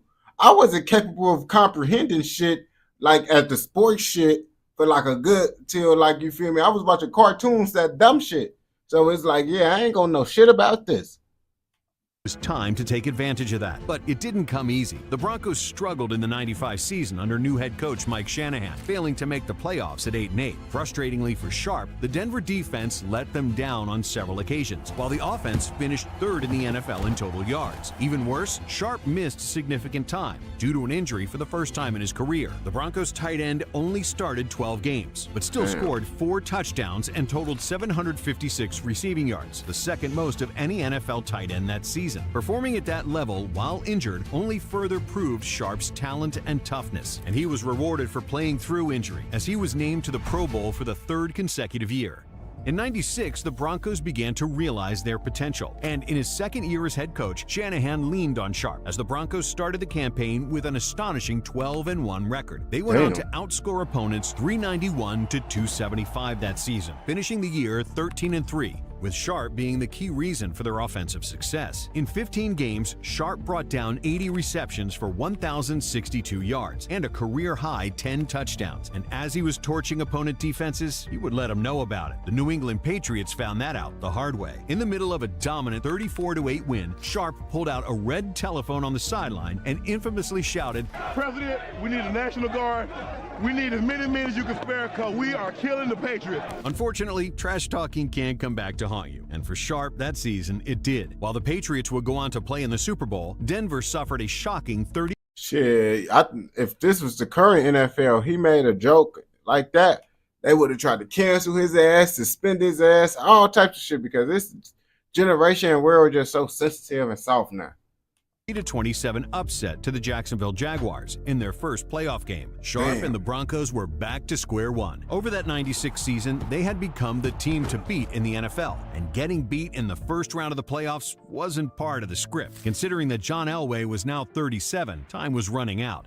But after being humbled, the Broncos had a chip on their shoulder entering the 97 season. Denver won their opening 6 games, with Sharp bringing down 18 receptions for 266 yards and a touchdown. Not a bad start, but the best was yet to come for the Broncos tight end. Over the next 10 games, Sharp crossed the 80-yard mark 5 times. While he only reached the end zone 3 times in that regular season, his 1,107 receiving yards was truly incredible. In fact, no other tight end that season even came close to matching him. Sharp beat the next closest competitor by 320 yards. In terms of pure impact, his 15.3 yards per catch that season was vital to the Broncos' success. But Sharp's goal wasn't to lead the NFL in various stats, it was to hoist the Lombardi Trophy. To do that, they would need to exorcise the demons of the 96 season by beating the Jags in another postseason opener. And they did more than just beat them. Denver dominated Jacksonville in their postseason rematch, winning 42-17. Then, in the AFC Championship game, they played against the Pittsburgh Steelers. Sharp made multiple key receptions down the stretch in a close 24-21 win. Finally, after 8 seasons, Sharp was playing for a ring. Years and years of struggle, success, and falling just short had culminated in the Super Bowl 32 bout against the Green Bay Packers. The Packers were the defending champs and the favorite, but the Broncos got hot early, jumping out to a 17-7 lead. Sharp didn't get in the end zone, but Elway always looked to him as his security blanket, targeting Sharp a team-high 5 times. In a Super Bowl classic, Denver and Green Bay traded blows before the game was tied at 24-all in the fourth quarter. That tie was broken with little time remaining as Terrell Davis reached the end zone for the Broncos at the 1:45 mark in the fourth quarter. Denver's defense held up on the following drive, and the Lombardi Trophy swapped hands to the Broncos. The narratives around John Elway finally reaching the top of the mountain dominated the national media, but Sharp's journey deserved just as much press. A 7th-round pick out of Savannah State was now a Super Bowl champion, and Sharp would finally get to honor the cut-short career of his brother Sterling. Shannon gifted his Super Bowl ring to Sterling. And we're doing an interview with NBC, and we're sitting down talking. I was like, yeah, I'm going to give him the Super Bowl ring. Some things are bigger than personal success. That's a real nigga, bro, because his brother most definitely would have got that shit if he would have got injured. I know that was the best gift his brother ever get. I ain't gonna capture you. Success, and the Sharp brothers clearly understand that. But what do you do after you accomplish your ultimate goal of winning a Super Bowl? You do it again, and you do it in even more dominant fashion. After an impressive 12-4 regular season campaign in their first Super Bowl season, the Broncos followed that up with a 14-2 run in 1998. Denver dismantled their opponents, initially starting on a 13-0 streak to open the season. So much for the Super Bowl slump, huh? The stats were wild. Sharp and the Broncos scored 31.3 points per game, establishing themselves as one of the most dynamic offenses in NFL history. In 18 total games played, Denver won 15 games by 2 scores or more, including all 3 of their playoff games. Sharp didn't cross the 1,000-yard receiving mark, but he did reach 10 touchdowns for the second time in his career. For a 3rd consecutive year, Sharp was named a first-team All-Pro and a Pro Bowler. It was a storybook ending for Elway, who retired at the end of the season. I just can't compete at the level in this game that I want to compete at. Oh, man, he went out with 2 Super Bowls at the end of his career. Hey, a win is a win on game. And to end it off a Super Bowl win, that's a W right there. More. For Sharp, that was a huge deal. The only quarterback he had ever really known in the NFL was gone, and now the Broncos had to start again with someone new. And unfortunately for Sharp, it just didn't pan out. He had multiple injuries in 1999, limiting him to just 5 total appearances. By the following offseason in 2000, the 4-time All-Pro was a free agent, and he was going to take his talents elsewhere. After 10 seasons in Denver, Sharp joined a talented Baltimore Ravens team for the 2000 season. The Ravens boasted 2 legendary running backs in Jamal Lewis and Priest Holmes, but sorely lacked a downfield threat. So that's where Sharp came in. Baltimore prided itself on its defense, but Sharp took them to a new level on offense, and the numbers prove it. The veteran tight end led the entire squad in receiving yards and receiving touchdowns, with 810 yards and 5 scores. The Ravens went from an 8-8 team in 1999 to a powerhouse that finished 12-4 in 2000. Somehow, that record didn't win the AFC Central due to the Tennessee Titans going 13-3, but Sharp and the Ravens would have the last laugh. To open the postseason, Baltimore dismantled Sharp's former team. The Ravens beat the Broncos 21-3 as Sharp exploded for 3 catches, 73 yards, and a touchdown. Now, Sharp and Baltimore got their shot at the Titans in the divisional round. After a fairly close game to start, the Ravens broke the contest open in the fourth quarter to win 24-10. Sharp only made 1 catch, but it was a monstrous 53-yard grab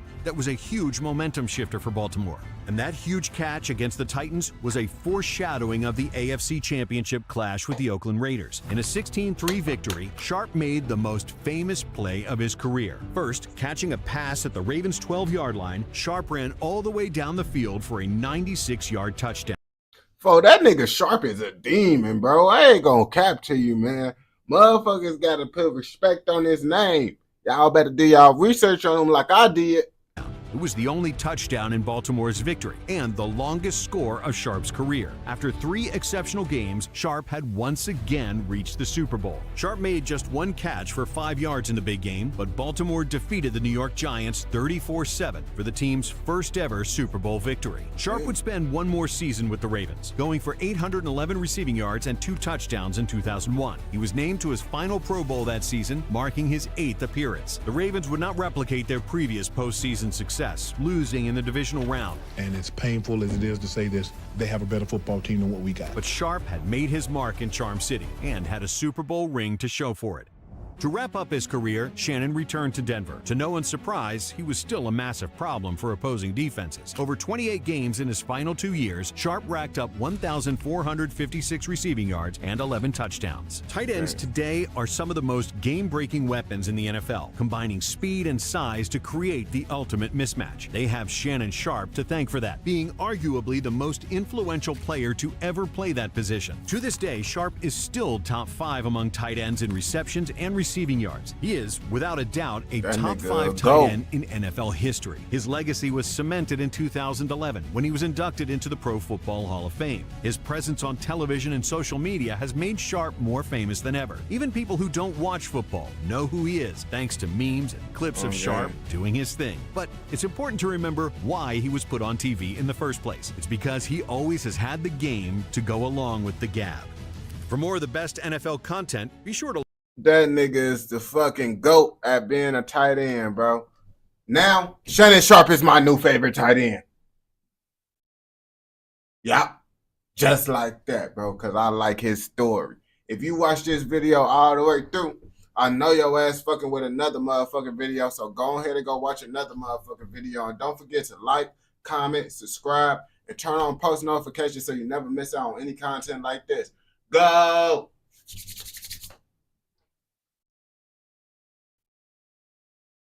Nah, that nigga Shannon Sharp, he something different. I ain't gonna bap to you. He something different. Motherfuckers gotta do their research on Shannon Sharp.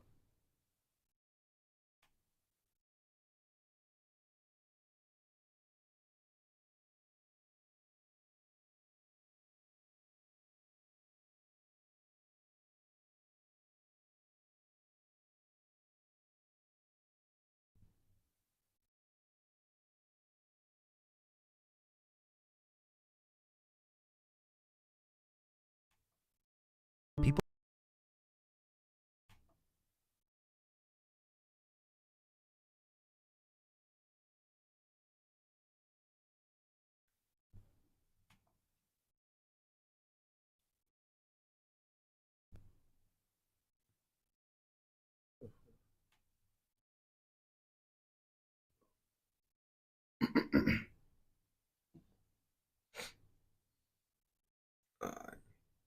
If you grew up in the early 2000s, then you know about motherfucking Drake and Josh. I ain't gonna bap to you. But here's the dark reality of motherfucking Drake and Josh that motherfuckers don't know about. You see, y'all didn't know about this. They wasn't really friends. What the fuck you mean they wasn't really friends? I don't know. That's what we finna watch this video because they said they wasn't friends. People fall in love with their first image of you. We all fell in love with 2 best friends, Josh Peck, a chubby but lovable outsider from New York, and Drake Bell, a good-looking guitar player from California. The 2 teens couldn't be more opposite, but their chemistry together was infectious. While we fondly think of the brotherly love they displayed on television, the dark reality exposed by Josh Peck recently is that they were actually never friends. How? Let's take it back to where Drake and Josh first met, The Amanda Show. This sketch comedy show was basically Nickelodeon's version of Saturday Night Live starring Amanda Bynes. The show was wildly loved by Nickelodeon. Hey, that shit before my time, I guess, because I didn't know shit about them being on another show before Drake and Josh. I thought the first time they did the show together is on Drake and Josh. You see, you learn something new every day. Nickelodeon fans. Drake Bell was a regular character since the very first episode in 1999. Josh wouldn't become an on-screen regular until seasons 2 and 3. Slowly, he was integrated in the show, and those 2 had some iconic sketches that we still love today. Drake wasn't very fond of Josh in the beginning because he was the only boy on the show, but they had very similar interests in old movies and comedies. They would bounce funny ideas off each other and quickly developed great chemistry. The producer Dan Schneider got some pressure from the network to come up with another buddy comedy just like Kenan and Kel. While filming one of the last episodes of the season where Drake and Josh fight over a shrimp, Stephen Malaro, who was a writer on The Amanda Show, walked over to Dan and was like, "Those two guys are your buddy comedy right there." 6 months later, Drake and Josh was born. Make sure you're hydrated while watching this video. Drake Bell and Josh Peck. They've grown up on The Amanda Show, battling lobsters, fending off frog puppets, and getting beaten up by girls on a regular basis. So what's next for this dynamic duo? Their own show. Nickelodeon presents Drake and Josh in Drake and Josh. You will notice in this video how all the tropes, storylines, and character traits in the Drake and Josh show turned out to be the exact opposite of how their real-life futures went. Josh went on to be a very successful, popular, and handsome actor. Megan, aka Miranda Cosgrove, went from evil little girl to sweet, unproblematic, successful actor. And Drake went on to plead guilty to child endangerment while still struggling to get his music career off the ground in America. That shit crazy, because I ain't gonna bap to you.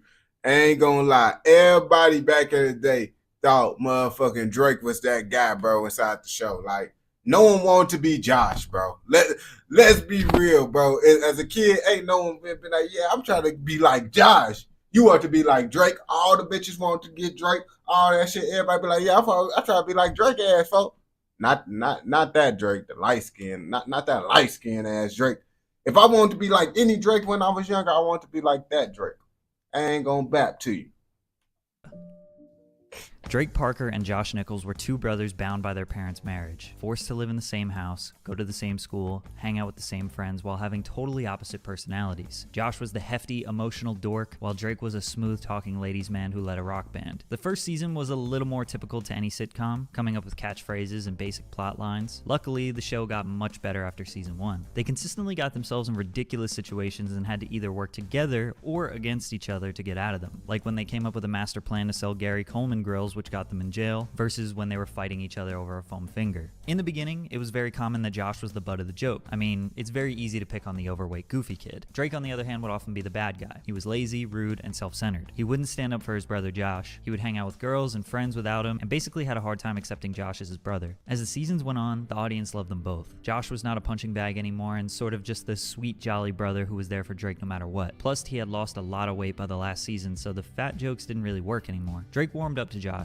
His character remained the inconsiderate troublemaker, but now Josh was having more luck with girls. He was less nerdy and became more competitive with Drake. Ultimately, at the end of every episode, they resolved their differences and concluded with a happy moment. These two just understood each other when it came to performing. You see, now that's when I knew Drake and Josh, bro, when niggas was motherfucking big and shit.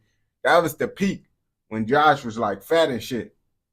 Drake and Josh were the new age Bob Hope and Bing Crosby, Abbott and Costello, Martin and Lewis, Cheech and Chong, Keenan and Kel. They were so good it made us all believe that they were best friends beyond the screen, and I'm sad to admit that that was not the case. Off the show, their lives were pretty normal in the sense that they weren't these mega famous celebrities ducking paparazzi everywhere they go. Plus, remember their target audience was 9 to 15-year-olds who had no way of showing Drake and Josh how much they loved the show. A lot of us forget that in 2005 there was barely any social media, there were no smartphones, no YouTube, no live streams, no follower counts. They worked a 9 to 5 while other kids went to school, and they went home to their families every day just like anyone else. These two just did what most normal teens do. Go to parties, hang out with girls, maybe get in some trouble. Well, at least Drake did. Josh wasn't partying much. Josh was actually going through some really tough times. Josh Peck was raised by a single mother. He actually never met his father. He was always interested in being an entertainer, doing stand-up comedy at the age of 9 years old because anything athletic was definitely out of the question. However, he always wanted to fit in. Being an outsider wasn't this cool, interesting thing for kids in the late 90s. Think about popular films and shows glamorizing high school life. You had the jocks, the hot girls, the nerds. Kids like Josh Peck were hoping that they would be a part of the popular crowd and get invited to the parties.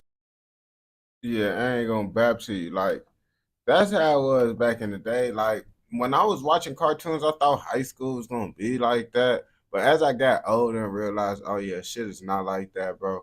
I'm like, damn, bro. But it is kind of in a sense like that still now. Like, it's niggas, I guess, somewhat popular kids. But me, I honestly just fell in the crowd of, I hang out whoever the fuck I want to hang with, bro. I ain't gonna cap to you.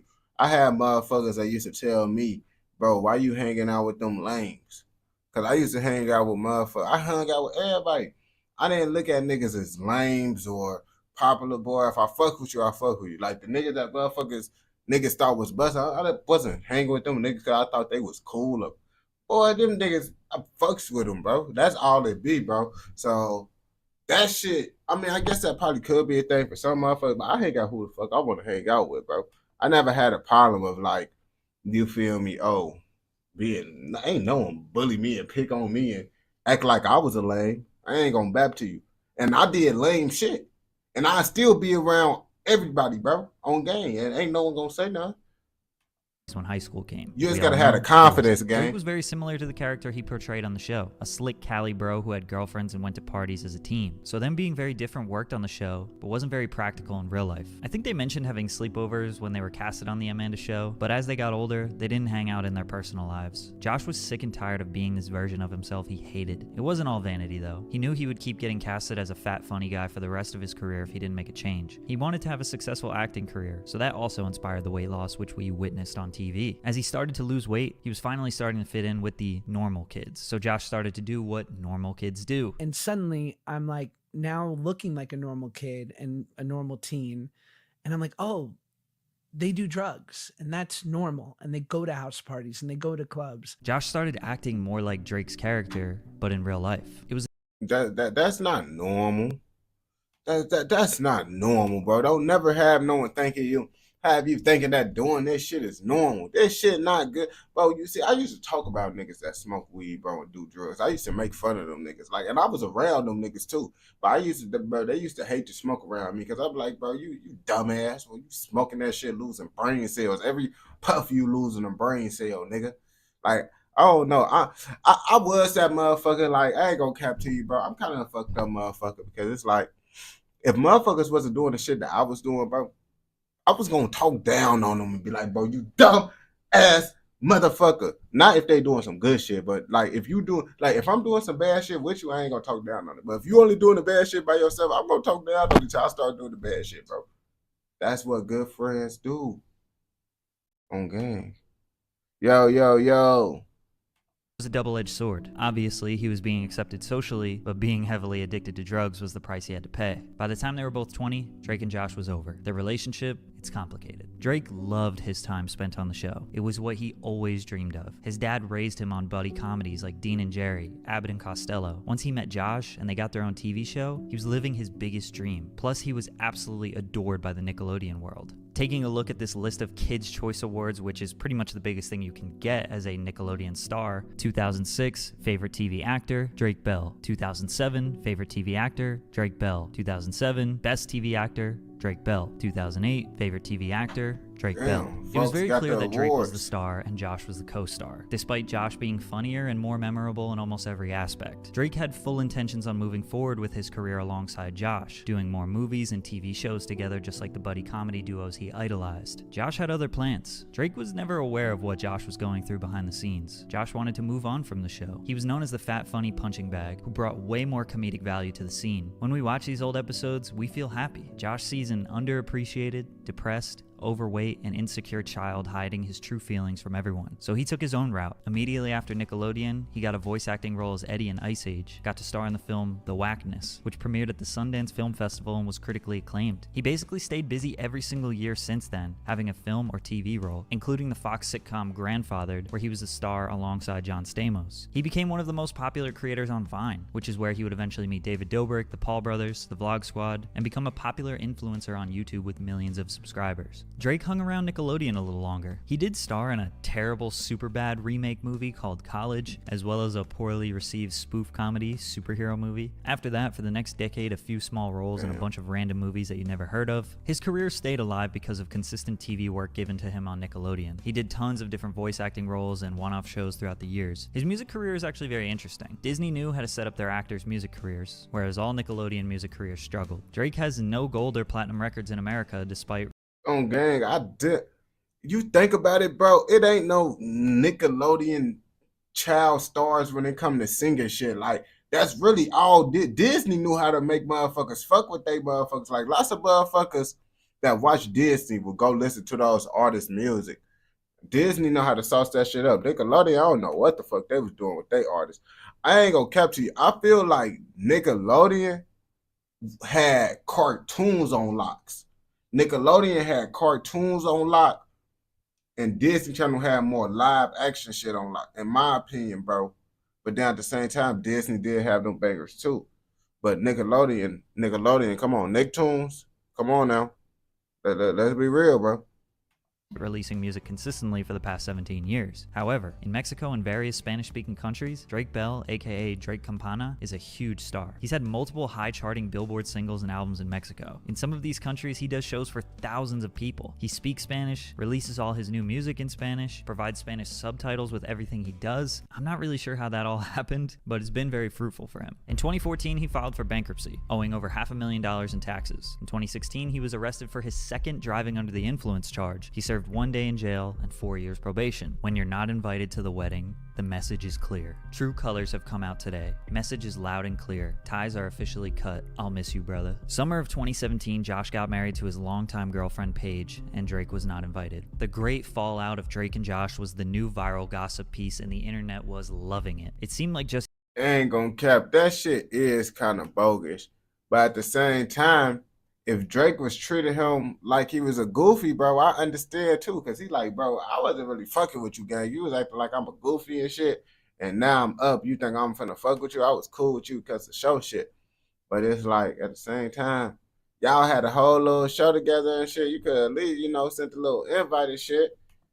yesterday they were roommates playing ping pong and working at the movie theater. We thought Drake would be the best man. Turns out, he didn't even know about the wedding. The story blew up bigger than Drake could imagine. Thankfully, a couple months later, they made up and did some YouTube content together. Back together again, we're all good. Then they both spent the next year or so doing press for other projects, and people just kept asking about the marriage incident. They had already publicly made up, but I guess interviewers wanted the drama. In 2018 and 2019, they made a number of different content pieces together, and it really seemed like their relationship was as good as it can get. Guys, we're together. What else do you want? What's happening, everybody? In 2019, Josh came up with the idea to do a reboot of their classic show. The name of the reboot, Josh and Drake. When he reached out to Drake to read the script, things got weird. The idea was that Drake was going to be a failed musician and Josh was a successful real estate agent. They were basically parodying Drake's real life as a musician in Mexico, while Josh's character was a totally made-up life. Maybe they were trying to get back at Drake because his character was originally the cool guy and Josh was the loser. The opening line in the very first episode was supposed to be, "Hug yourself, kid," instead of their trademark saying, "Hug me, brother," which would have just been a slap in the face to the fandom. Then it transitions to Drake in Mexico performing at a quinceañera for the daughter of a drug cartel leader, where they are all drinking and doing hard drugs, which leads to a gunfight, and then they don't want to give Drake his money, which is all a super stereotypical way that Americans convey Mexican culture in Hollywood. Drake didn't want to do the Drake and Josh reboot without making some creative changes because he didn't want to disrespect his Mexican fans. Josh wouldn't let Drake make those creative changes, and shortly after that, Drake started getting into his legal trouble. In 2020, Drake was outed by his ex-girlfriend Melissa on TikTok about how abusive he was in their past relationship, which went pretty viral. Drake denied all claims of physical abuse, but admitted he could be verbally abused.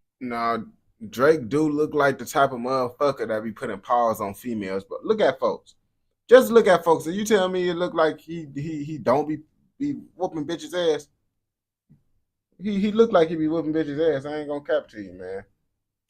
Abusive like a lot of couples get during a fallout. This story led to multiple other accusations, including one that would make the courtroom. He pled guilty via Zoom to a felony attempted child endangerment and a misdemeanor charge of disseminating matter harmful to juveniles in June of 2021. But Drake was accused of much worse, including sending explicit pictures and engaging in sexual activity with a minor. However, he only admitted guilt of sending text messages that were sexual and then stopped once he was aware of the victim's age. The situation is definitely creepy. Nah, that shit weird as hell. Like, nigga, bro, you supposed to be on that, bro. Don't, boy, ask the age, ask what you graduate from, all types of shit, man. So you gotta do the research, because these hoes be lying. And you'll get fucked up, bro.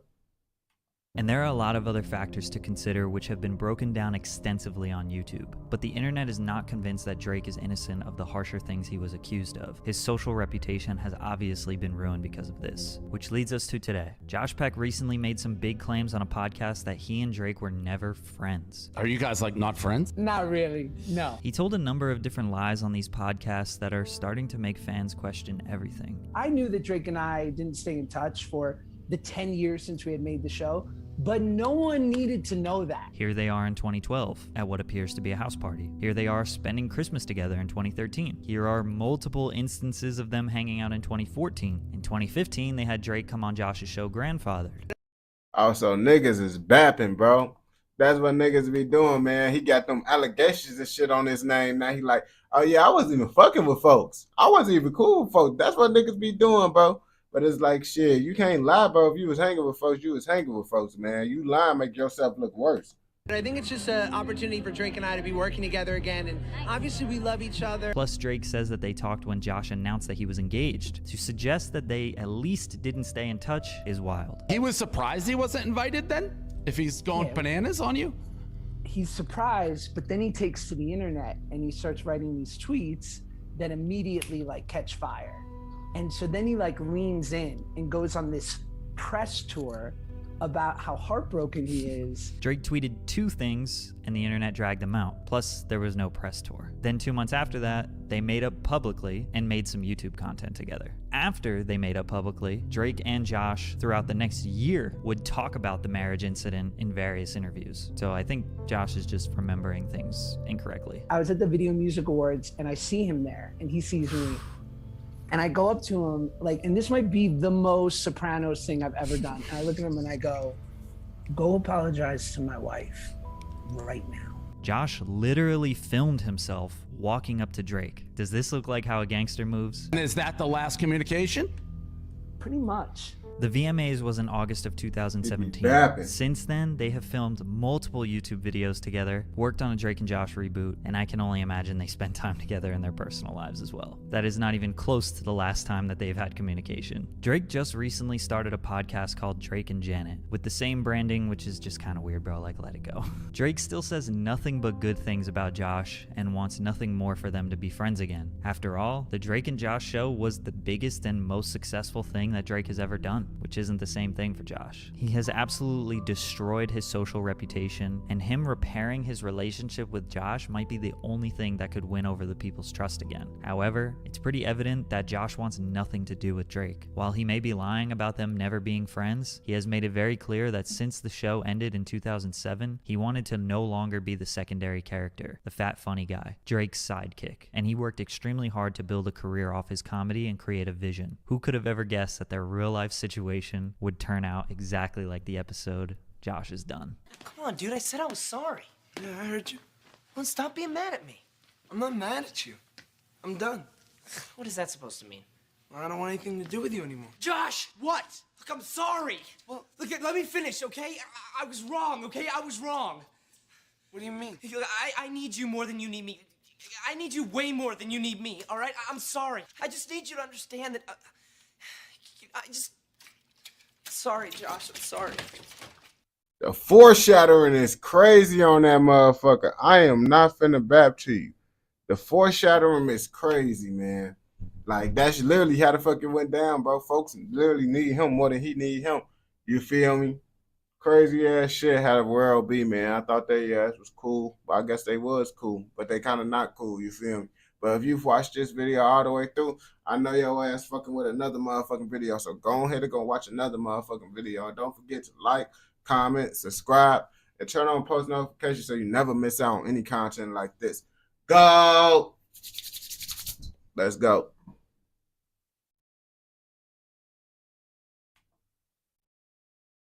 Oh yeah, gotta do this shit, man. I'll be forgetting. I'll be having to post these videos on this other shit because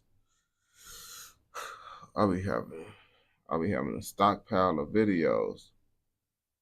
I'll be having to get these hoes out.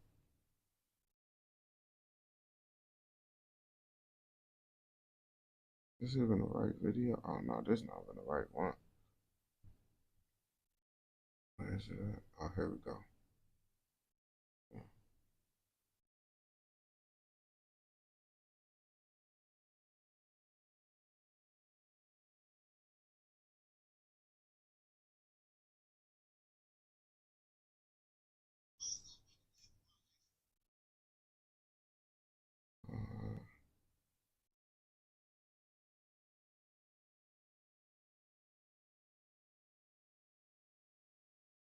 Bam.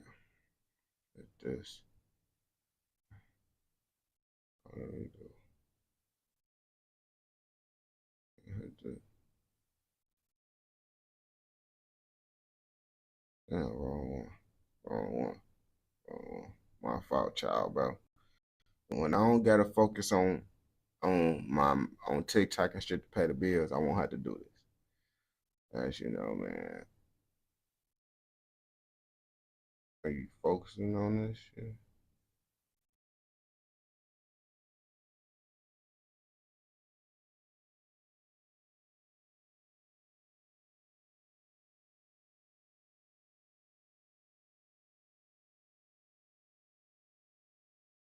Alright.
As much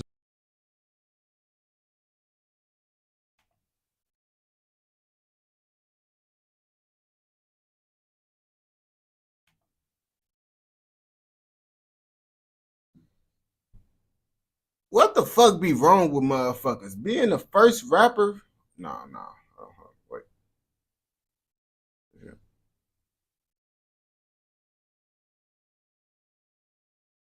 Being the first person to eat booty on camera is not something to be proud of. But Fat Trill tells the story on how he the first rapper to do some shit like this. Like, I didn't know this something that you want to be the first rapper to do. You feel me? Like, this shit be crazy as hell. Motherfuckers just want to say they the first in everything now.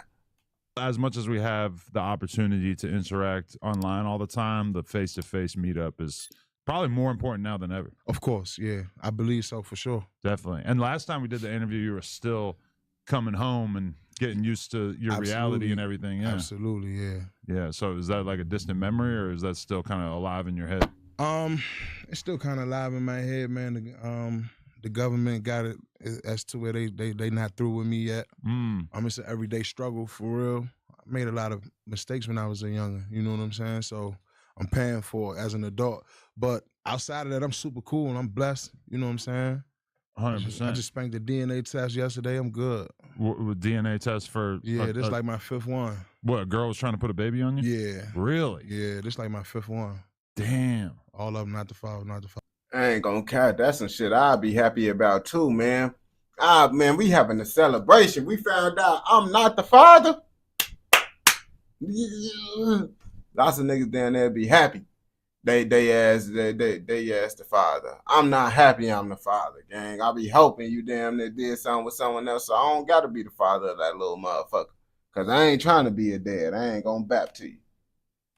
Father, not the father, not the father, not the father. Wait. So you have a bunch of kids and you have a bunch of kids that people tried to put on I don't you? have a bunch of kids. I think I'm 34 years old. 2 kids? I got 3 kids. 3, okay. 17, 9, and 5. Right. I think they spaced out in a good manner. Yeah. Like even females I meet, like, but damn, well, you ain't got no back-to-back kids. Like, now I got a 17-year-old, a 9-year-old, and a 5-year-old. So, you know what I'm saying? I got, you remember I told you I got 3 baby mothers, one of them passed away. Right. You know what I'm saying? So I don't believe, as a black man in America who been through what I went through, I don't believe I got a lot of kids. I think 3 is very humble. Damn, no, that shit crazy. Hey, I ain't gonna bap to you. If one of my baby mamas passed away, bro, I ain't having no more kids, bro. I'm down there not gonna do that shit no more. I'm gonna be like, man, I'm gonna have PTSD or some shit. Humble. Yeah. I just got off the phone with Top. Shout out Top at 7 right now. Really? Yeah. Wow. Yeah. Okay. Where you're at in life, do you feel like women are judgmental to you about having 3 kids, or is it just they expect somebody in your position to have something like that? You know what? I'm gonna keep it 100, right? Me being an artist and a realist, like in my interviews, I tell the truth. I'm always been honest about eating that, sucking toes. True. You're an innovator in that field.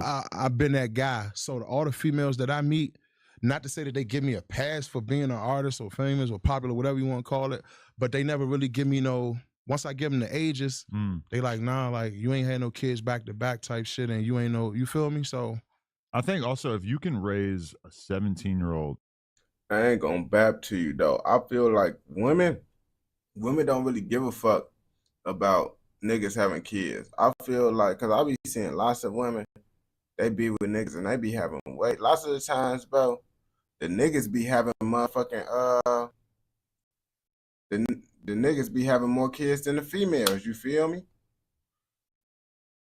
And that shit just be crazy as hell how that shit be. But women don't be giving a fuck. I ain't gonna bap to you. I don't think women be giving a fuck like that.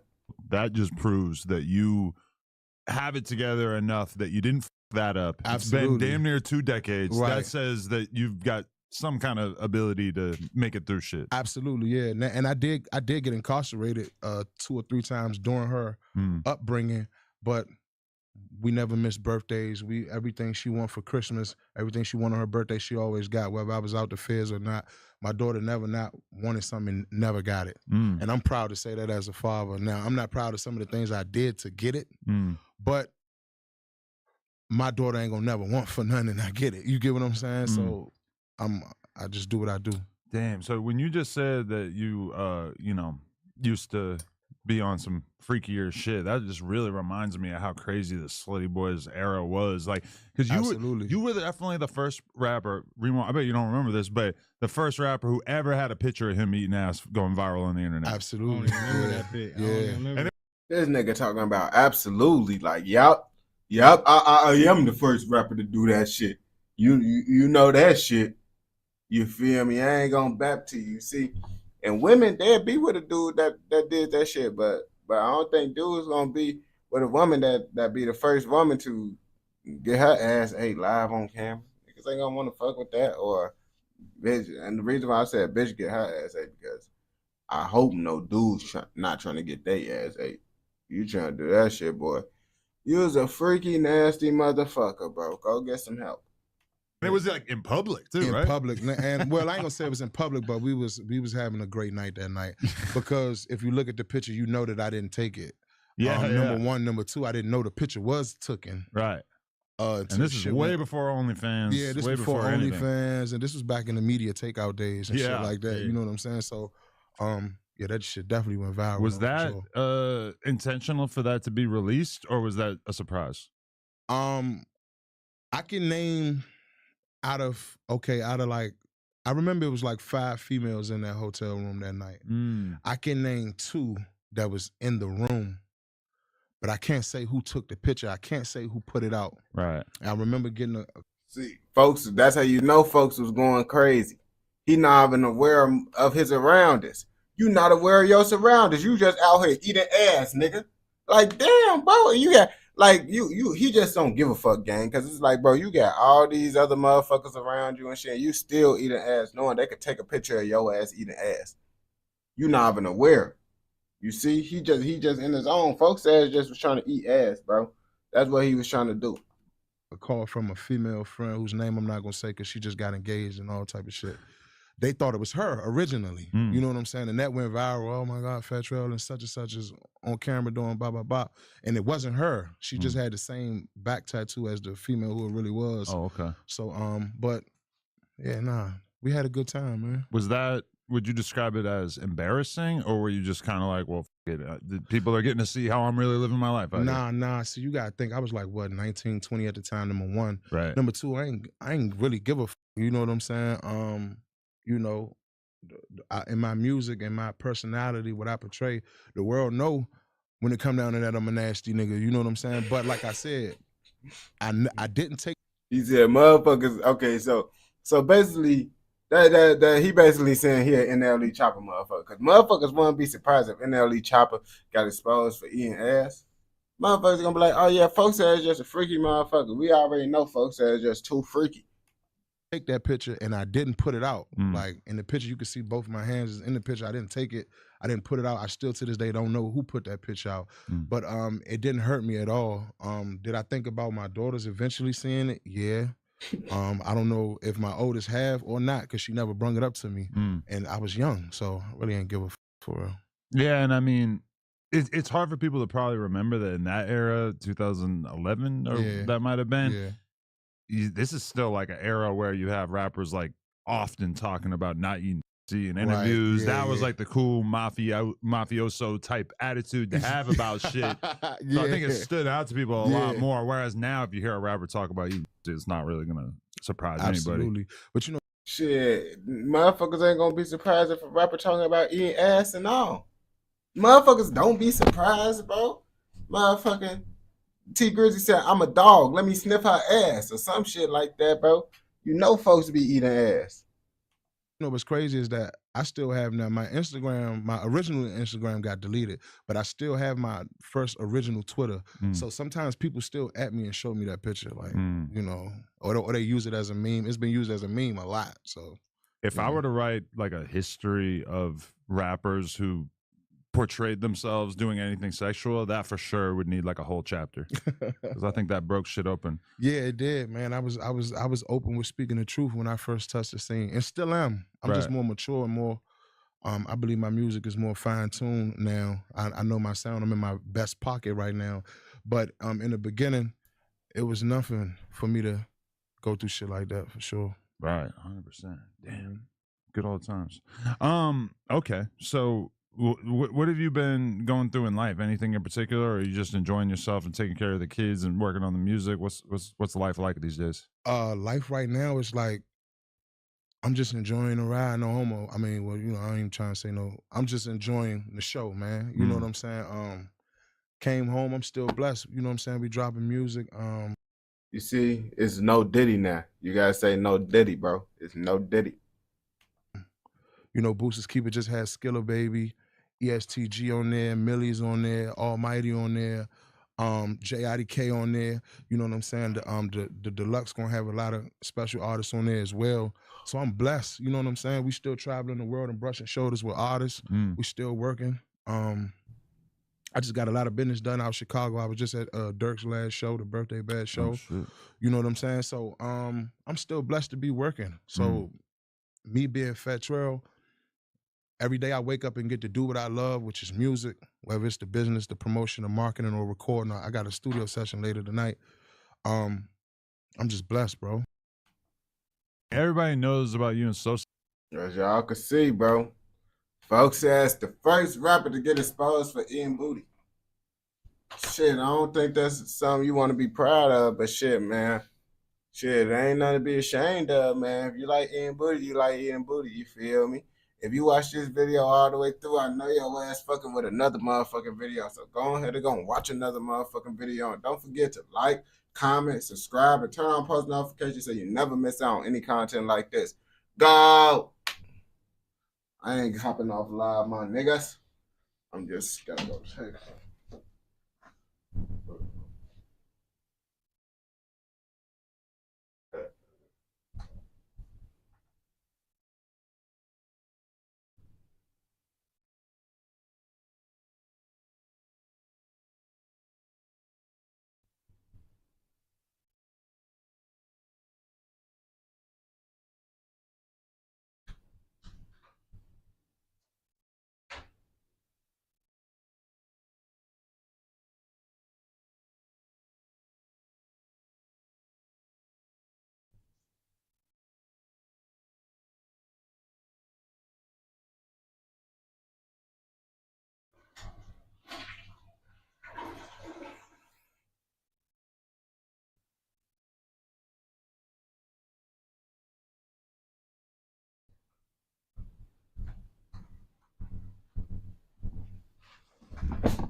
I'm back in this bitch.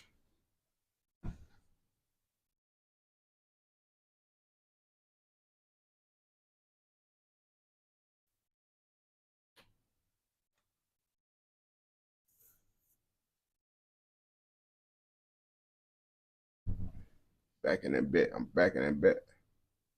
Back in that bit. Back in that bit.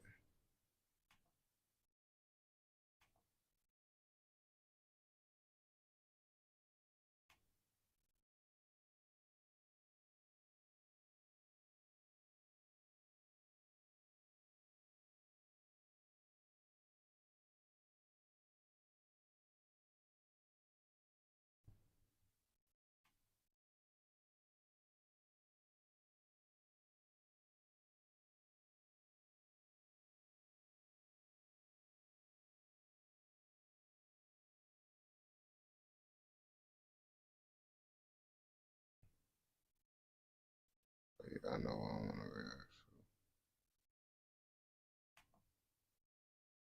I know you got you.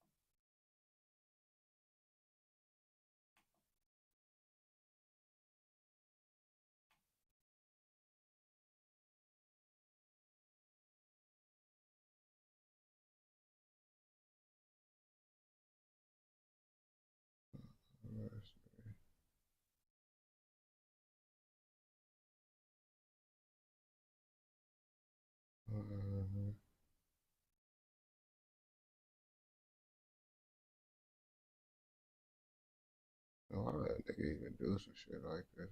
Fuck it.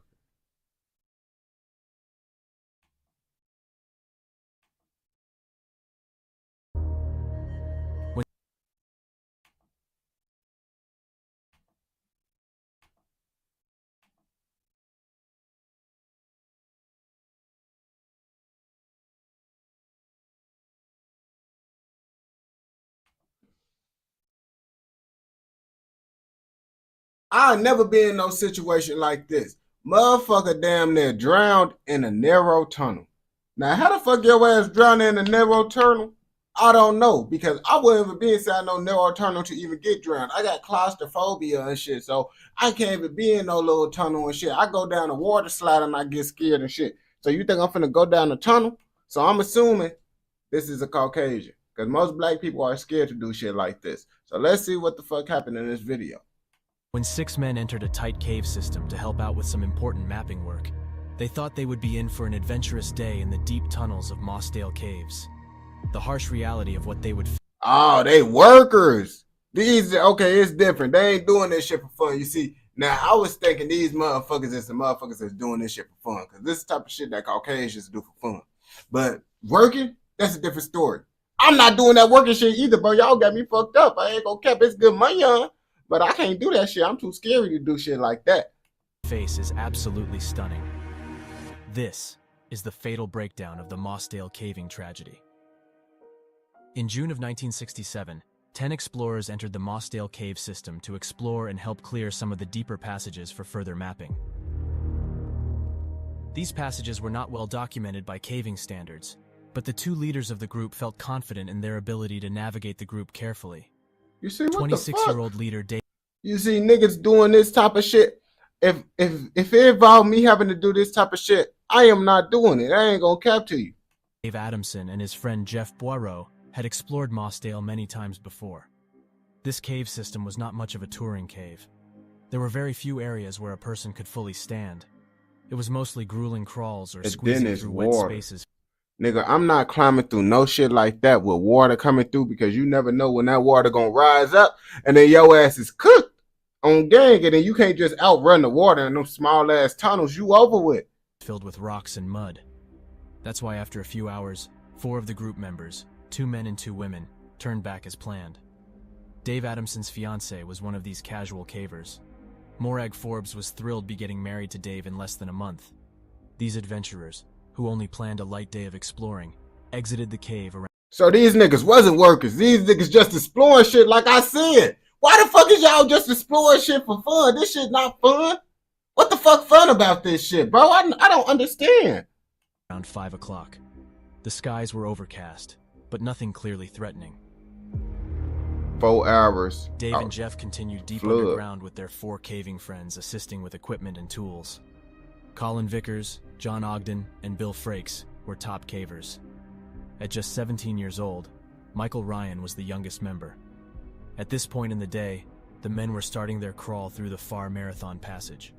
This claustrophobic tunnel is the length of 3 football fields, over 900 feet of narrow rock with a light stream of water along the bottom. And then your ass finna be wet climbing through this shit? Come on, bro.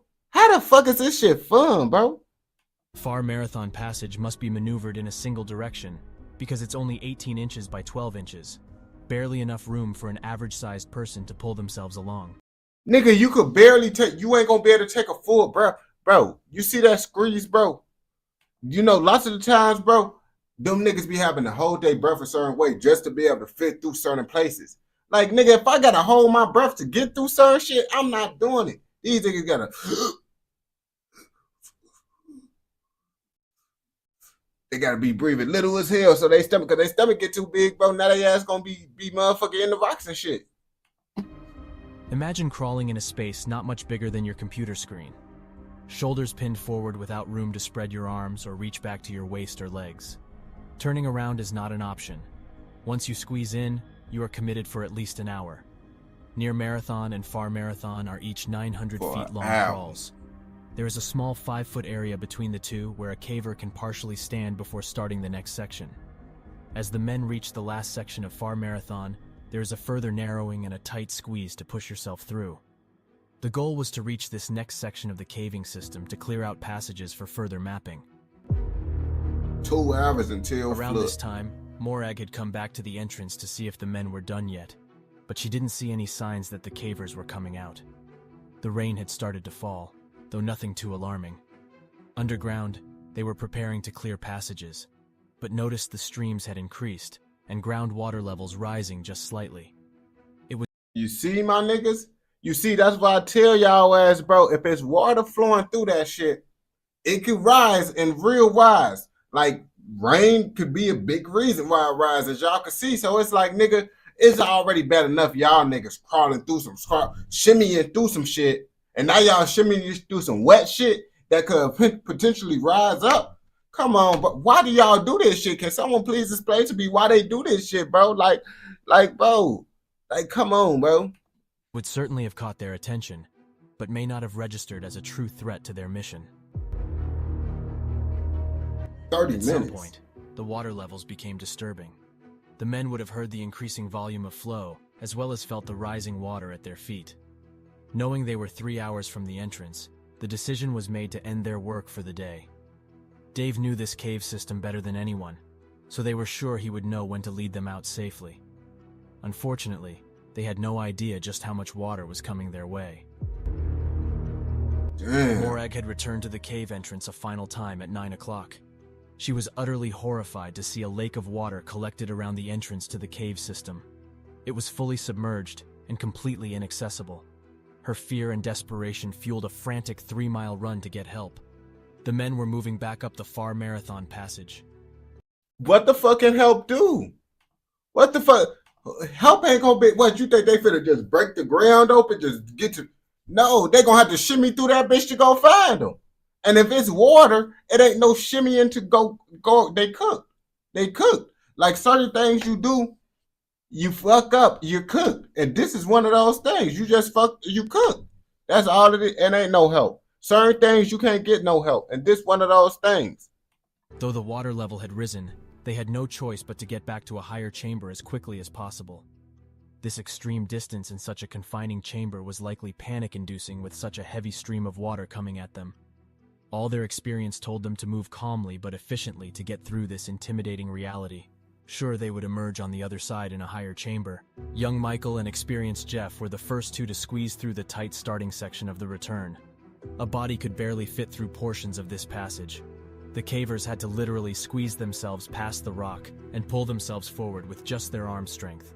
Their rubber boots would be towing along the sides to help leverage forward as fast as possible. This time, the water would be coming right at their faces instead of following behind. Jeff Boireau was familiar with the ebb and flow of water in Mossdale.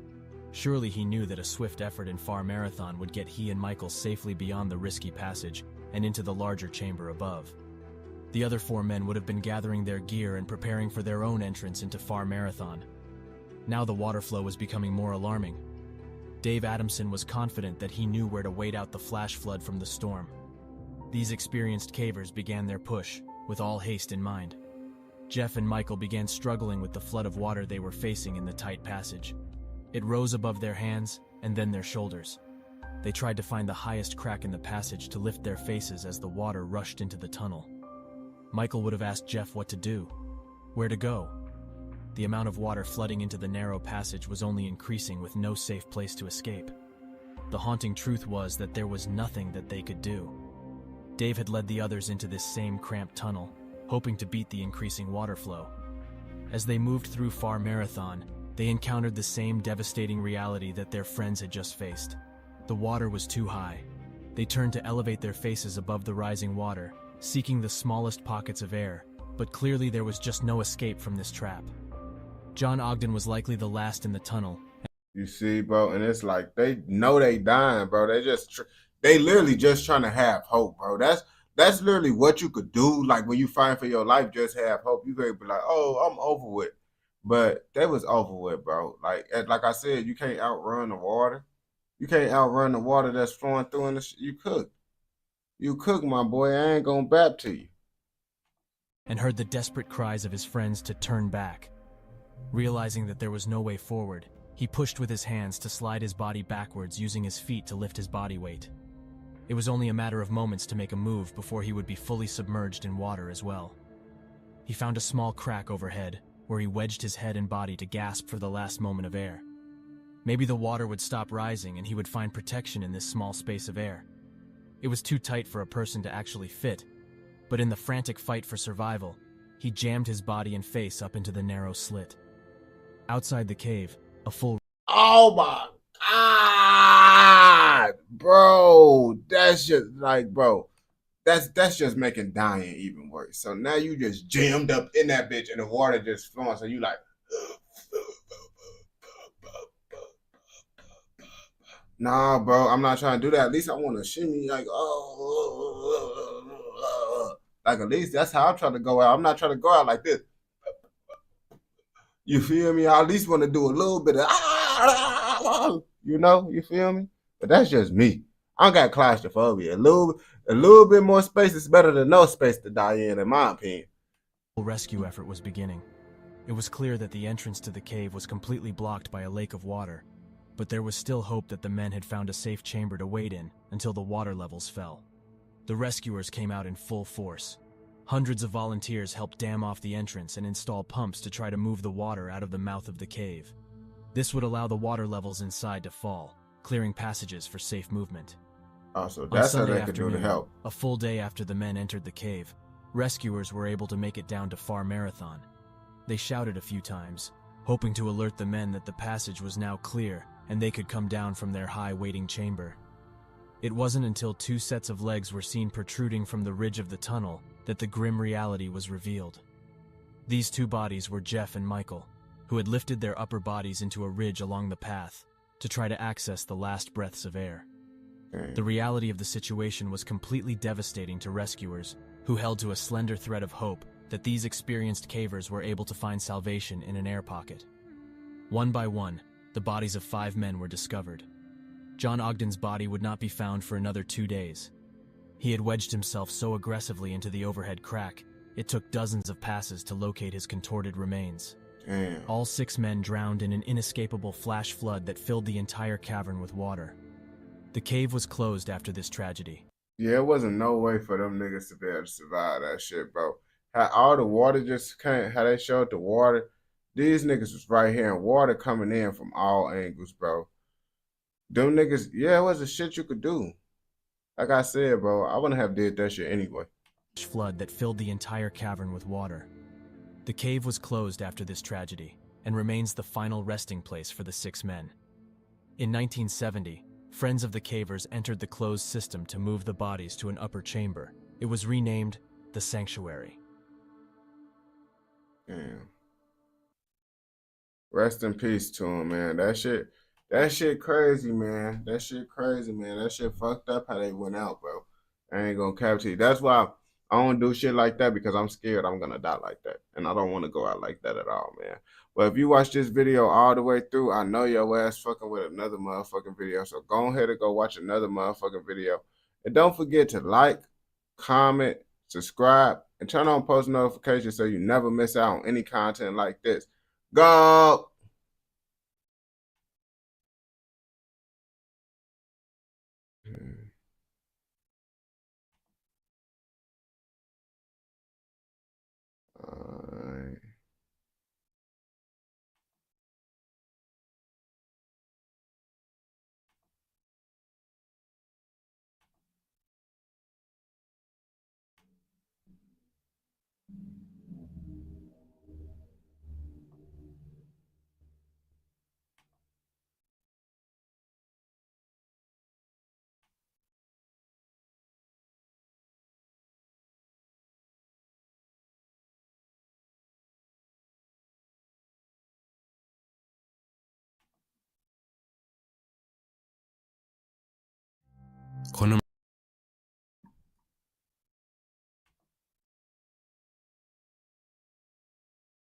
Yo, what's the word with it? Conor McGregor ass got exposed for being a freaky motherfucker, man. And lots of motherfuckers think he did the shit, you know, because, you know, they say allegations, you feel me? But sometimes allegations is the truth, and motherfuckers just ain't trying to, you know, say it's the truth, you feel me, till they actually know 100% that it's the truth. Even that, fuck, let me redo that shit. Throw it out. What the fuck is wrong with Conor McGregor? If you don't know who Conor McGregor is, it's this guy right here, you feel me? And folks has got in some serious trouble. Well, these are allegations, you feel me? But lots of people think those allegations is the truth. His ass really did the shit. So now we finna look into the dark psychology of Conor McGregor to see what made him do the diabolical things he have been doing, you feel me?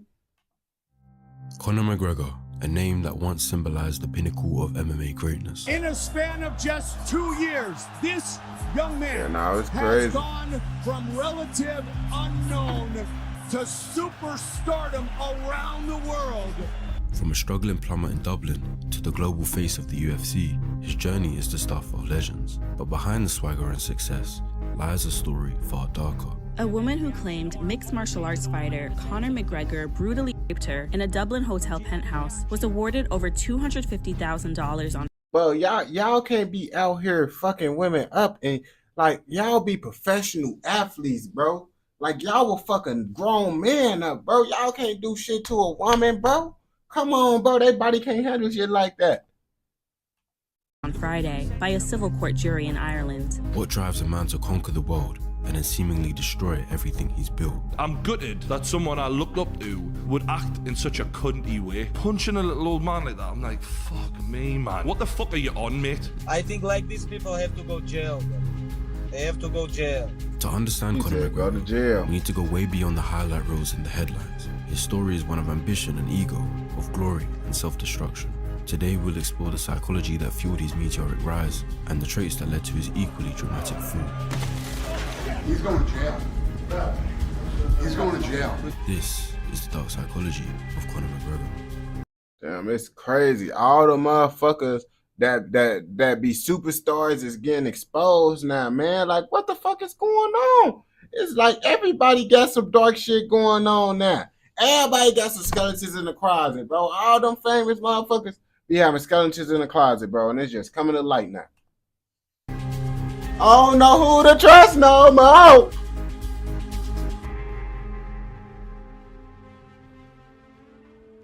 Conor McGregor was born in Crumlin, Dublin, a neighbourhood marked by a working-class struggle. Growing up in poverty, he was no stranger to financial hardship, a reality that shaped his relentless drive for success. As a young man, McGregor trained as a plumber to make ends meet, but deep down, he wanted more, much more. Fighting wasn't just a passion, it became his escape from mediocrity. McGregor's obsession with martial arts began in his teenage years. He immersed himself in training, honing his skills with a singular focus. His rise in the UFC was just as relentless. In a span of just 2 years, this young man has gone from relative unknown 60 G's, to superstardom around the world. 60 grand. Y'all niggas be damn near fighting for y'all fucking life in that bitch. 60, I need more. Boxers is getting all these millions of dollars, and y'all niggas getting kneed, elbow, choked out for 60K, and boxers just, nah, man, I need more to be doing shit like that. From his debut in 2013 to becoming the first fighter to hold 2 belts simultaneously, McGregor's meteoric ascent was built on both skill and an uncanny ability to dominate the psychological game. His confidence, charisma, and flamboyance weren't just part of the show, they were weapons that broke opponents before the fight even began. But beneath the surface, there were signs of an unshakable fear of returning to his roots. For McGregor, wealth and success weren't just goals, they were shields against the poverty he'd grown up with. This fear may have contributed to what psychologists call materialistic value orientation, a mindset where self-worth is tied to possessions and external achievements. McGregor's fixation on luxury cars, expensive watches, and custom suits didn't just signal success. It was a constant. I mean, come on now, don't self-worth like not like everything don't everything is not about money, but self-worth do have, you know, something to do with money. You able to, you know, achieve that shit, get that money on, bro. You feel different, bro. especially when you come for nothing and you get that money on. Yeah, that money making you, cause look, where you come from, where I come from, if you don't got money, you nothing. No one don't give a fuck about you. No one don't care about your fucking opinion. But once you got money, everybody care. Everybody want to know who you is. Everybody want to be around you. Family members that you don't know want to fuck with you now. That's how it be. So then you just think in your head like, damn, do money do equal to self-worth? Because shit, that's when motherfuckers see your worth when you got the money on. You feel me? So that's why a logical, normal person would think that shit. You feel me? Don't mean money equate to self-worth, but you feel me? Some reassurance that he'd escaped his past. As his fame and fortune grew, so did the pressure to maintain his larger-than-life persona. Success wasn't enough. He needed to be the best, the richest, and the most talked about. Yet this relentless pursuit of greatness came with a price. The very traits that propelled him to the top, his ambition, his ego, and his need for dominance, would soon lead him down a darker path. As the victories piled up, so did the controversies, and McGregor's story began to shift from one of triumph to one of self-destruction. Conor McGregor's transition from celebrated athlete to controversial figure was subtle at first, but then quickly escalated. In 2017, after achieving his dream of becoming a double champion, McGregor took a detour from the UFC to face Floyd Mayweather in one of the most lucrative boxing matches in history. While the fight cemented his status as a global superstar, it also marked a turning point in his behavior. Psychologists often discuss this concept of hubristic pride. And I bet y'all that Floyd Mayweather fight gave him more money than his whole entire UFC career. That shit be crazy, bro. Niggas go to the boxing and they make way more than their entire UFC career. That shit, wow. That's why I be like, I'll never get into UFC. A form of pride that stems from arrogance and feelings of superiority rather than accomplishment. For McGregor, the $100 million payday from the Mayweather fight may have fueled this mindset, as the money in the situation mattered more than him to whether he won or not, and he no longer cared for that legacy. No longer just a fighter, he was now a global celebrity with a growing sense of invincibility. Hubristic pride often leads to impulsive actions, as individuals overestimate their abilities and feel untouchable, a trait we'll see more of in McGregor's actions off the canvas. One of the first major signs of trouble came in 2018 when McGregor attacked a bus carrying several UFC fighters, throwing a dolly through a window and injuring multiple people. It's the most disgusting thing. Nigga, what the fuck is your problem? And then niggas be scared to do something because it's like, Conor McGregor just threw a dolly at me, bro. And it's like, if I try to fight this nigga, he gonna do me inside a motherfucking suplex and break my arm and shit, bro. And it's like, what can you do? The only thing you could do is just up blick on folks. That's all you could do, man. I ain't gonna lie to you. That has ever happened in the history of the company. And there was a warrant out for Conor McGregor's arrest.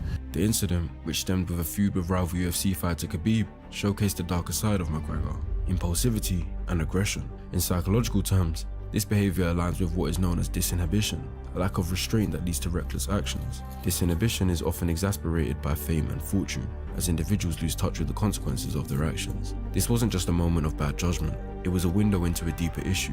McGregor's need to assert dominance in every situation, both inside and outside the octagon, reflects traits commonly associated with narcissistic personality tendencies.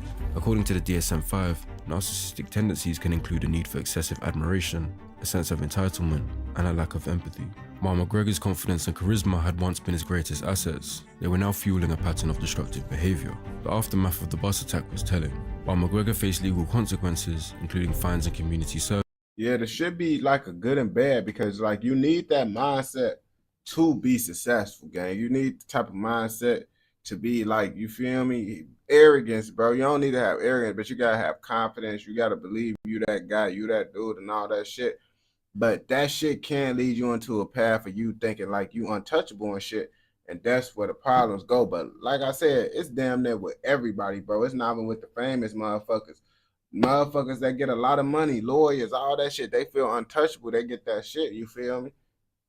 But you gotta have that mindset, bro, to make it up to the top, though. You gotta feel untouchable. You that guy. You the number one. You feel me? But once you get the money, that mindset can have you, you know, doing all types of shit, though.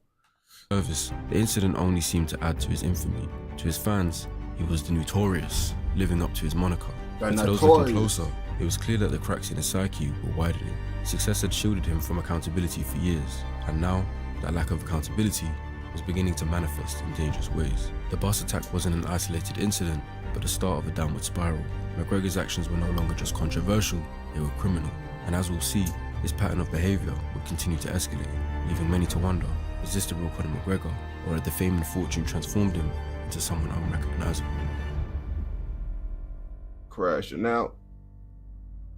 After the bus attack, Conor McGregor's behaviour became increasingly erratic, with a series of controversies that painted a troubling picture of his mindset. First of all, the man he was originally going for, Khabib, would beat him in a 2018 fight that is seen by many as the one that derailed his career. Yeah, you did all that gangster shit, tripping, doing all that talking. But I mean, all them niggas be talking shit, but it's like, yeah, nigga, you did all that extra shit and then you got your ass beat. Like, I feel like when you do all that extra shit, bro, you gotta win, because then that make your L hit totally different, my nigga. Like, if you just be cool and chill now on that extra shit, motherfuckers ain't gonna really get on your ass for that loss. But you doing all that Conor McGregor shit, yeah, that loss gonna hit you heavy. He was dominated into a submission, and all of his trash talk between the fight hadn't been backed up. Months later, McGregor couldn't let the loss go, and decided to tweet racist comments towards Khabib's wife, mocking her appearance, which was based on religious preferences. Bro, come on now. Niggas take an L and now they can't handle the L, so now you talking about their wife? They wife, and then it's not but just his wife. You talking about a religious culture at this point now. So now all them motherfuckers gonna get on your ass. Niggas don't be understanding like how deep certain shit be, bro. They ass be trying to talk shit, thinking the shit funny. This they culture and shit, gang. So you disrespecting him and they culture, gang. That's what you don't understand. All because he whooped your ass, bro. You shouldn't be doing it. He just whooped your ass, bro. Then you gonna now he gonna whoop your ass again. Then what? You gonna be mad? Also in 2019, McGregor was caught on camera punching an elderly man in a Dublin pub. The reason? The man reportedly refused a shot of McGregor's whiskey brand. This act of unprovoked aggression shocked fans and critics alike, raising serious questions about his mental. Yeah, that man popped Conor McGregor. Conor McGregor did that shit to me or my grandpa. Boy, we popping his ass, bro. It ain't no fighting no Conor McGregor, bro. That's why they made pipes for niggas like Conor McGregor that just like to hit, crash out and shit, and they know they raw as hell at fighting, and you just fucking with my, yeah, that's what they made pipes for niggas like you. State. Psychologically, this incident highlights traits of reactive aggression, a type of impulsive aggression often triggered by perceived disrespect. For McGregor, whose identity is built on dominance and control, the rejection of his drink may have felt like a direct threat to his ego. The act of lashing out physically suggests a lack of emotional regulation, an inability to manage anger or frustration in socially acceptable ways. This is a hallmark of individuals with high narcissistic tendencies, particularly those whose egos are fragile beneath the surface bravado. But the pub incident was far from the only controversy. Over the next few years, McGregor found himself embroiled in legal battles and allegations ranging from assault to sexual misconduct. While not all accusations were proven, the sheer volume of these incidents points to a pattern of behavior rather than... I ain't gonna bab to you. I look at it like, okay, sometimes women lie, because, you up now. But it get to a certain point, this shit keep on happening by different people saying this shit. Now it's like, nah, nigga, nah, that money hiding the truth. Money make you look better than what you actually is, you feel me? With everything, gang. So you them rich niggas be motherfucking diabolical as hell, but the money make them look better. Isolated lapses in judgment. One possible explanation for this pattern lies in the concept of toxic masculinity. McGregor's public persona revolves around strength, dominance, and invulnerability, traits that are often celebrated in the hypermasculine world of combat sports. However, when these traits become extreme, they can lead to destructive behavior, such as aggression, emotional suppression, and a refusal to accept accountability. McGregor's actions suggest that he may have internalized this toxic ideal, prioritizing power and dominance over self-control and empathy. For McGregor, years of being admired by his fans and having unchecked success may have reinforced a sense of invincibility, where consequences seemed irrelevant. This mindset often leads to risk-taking behavior, as the individual assumes they will be protected by their fame, wealth, or influence. By this point, McGregor's controversies were beginning to overshadow his accomplishments. But niggas don't understand, bro. The people stop fucking with you. All the fame and shit that make you feel untouchable, that shit is gone, nigga. That shit is gone. So you over here doing all this shit, then niggas gonna start fucking with you. Now you really ain't gonna be invincible, you feel me? Because people ain't gonna fuck with your ass no more. What had once been a story of triumph was now a narrative of decline. To many, he was no longer the notorious champion, who had captivated the world, but a man spiraling out of control. Yet for McGregor, Crash these actions seem out. to serve a purpose. Whether consciously or not, they reinforce his image as a fearless, untouchable figure, a dangerous cycle that fueled his behavior further. The question now wasn't just what McGregor had done, but why? What drives a man with the world at his feet to repeatedly risk it all? The answer lies in understanding the interplay of his psychological traits, his environment, and pressures of fame. And as his story continued, the consequences of his actions would become impossible to ignore.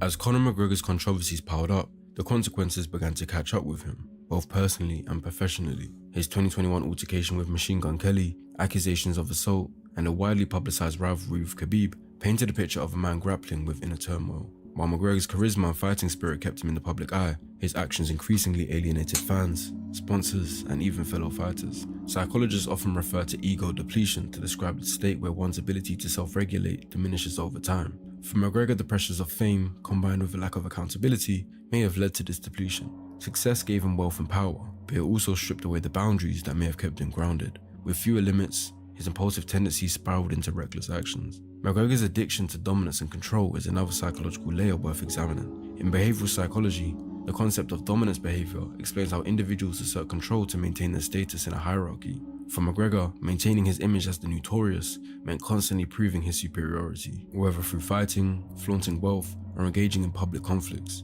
But this constant need to assert dominance often came at the cost of his relationships, reputation, and even career stability. Drug and substance abuse may also play a role in his decline. In interviews, McGregor has alluded to periods of heavy drinking, especially during breaks in his career, and the fans who watch him on social media never fail to point out his apparent drug use. 25 movies made, you know, I'm blessed to have entered into the movie alongside him. He was patient with me. He gave me guidance, and I just took it. Substance abuse often exacerbates impulsivity and poor decision-making, creating a vicious cycle where personal struggles spill into public outbursts. While McGregor has hinted at efforts to regain control, the lasting damage to his reputation shows how difficult it can be to reverse these patterns. From a psychological perspective, McGregor's behavior also reflects self-destructive tendencies. These actions, picking fights, disregarding social norms, and alienating allies may serve as an unconscious attempt to cope with internal conflicts. Some psychologists argue that such behavior stems from unresolved emotional wounds, often rooted in childhood experiences. For McGregor, the fear of failure and a deep-seated need for validation may have driven him to self-sabotage, even when success was within reach. And now in 2024, he's been prosecuted for raping a woman in a hotel, despite being engaged to Dee Devlin, the woman who's been by his side for 15 years. Nah, bro, don't blame a hard life on motherfuckers trying to assault women and shit. What, nigga, when y'all hear my story about my fucked up life, y'all gonna be like, damn. And I'm not a creep. I'm not doing none of that shit, bro. So it's like, bro, there's niggas out here that had a fucked up life and ain't doing this wild ass shit. And the entirety of his career. He was found guilty on November 23rd, 2024, and he will likely never return to the UFC. While he remains one of the most recognizable figures in combat sports, his achievements are now overshadowed by his controversies. What was once a story of triumph has now become a cautionary tale, a reminder that unchecked ego and impulsivity can unravel even the most extraordinary success stories. Conor McGregor's journey is a stark example of how fame and fortune can magnify both the best and the worst in a person. His story isn't about fighting or fame, it's about a psychological battle within, a battle that, for McGregor, may never be truly won. Conor McGregor's story is one of extremes, a man who rose from poverty to become one of the most iconic figures in combat sports, only to watch his legacy be tarnished by controversy and reckless behavior. His journey reveals a complex psychology shaped by ambition, ego, and a relentless fear of failure. While his achievements in the octagon are undeniable, his actions outside it have left many questioning what might have been. From the heights of glory to the depths of infamy, McGregor's life serves as a cautionary tale about the dangers of unchecked power and fame. His impulsivity, materialism, and need for dominance turned the traits that made him a champion into the very forces that unraveled his career. As psychologists have shown, when the drive for success becomes entangled with self-destruction, the results can be catastrophic. So, is Conor McGregor a victim of his own success, or was this descent inevitable? Perhaps the answer lies not in his triumphs or failures, but the inner battle he's still fighting. A battle that may determine whether his story ends in redemption or ruin. One thing is certain, the darker side of the notorious will remain a stark reminder that even the brightest stars can burn. Okay, as y'all can see, that boy Conor McGregor, folks says is a menace. As y'all can see, folks been tweaking out, crashing out, and he just let all his hard work go to waste because folks says want to crash out and do tweaker shit, man. And that's what lots of these famous motherfuckers be doing and shit. And it's like, bro, they gotta get that shit together, man. Cause it's like, nigga, when you come from nothing, bro, you got lots of motherfuckers that's there never relying on you and shit too. To keep them out of that shit, you just throwing all that shit away, you feel me? But if you watch this video all the way through, I know your ass fucking with another motherfucking video, so go ahead and go watch another motherfucking video. And don't forget to like, comment, subscribe, and turn on post notifications so you never miss out on any content like this. Go! All right.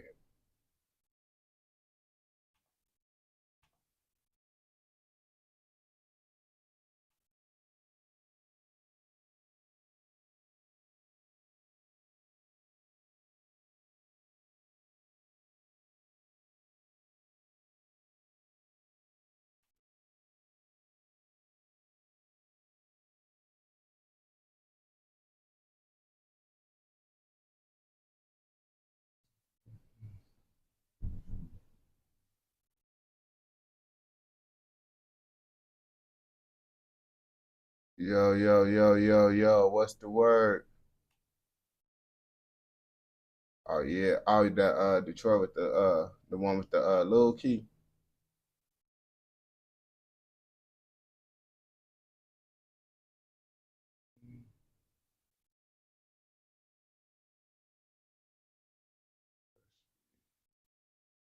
Let's do a 20v1. I haven't did that in a minute.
I could then do that shit after this. I already got a video put up in this bitch. Yo, what's the word with it?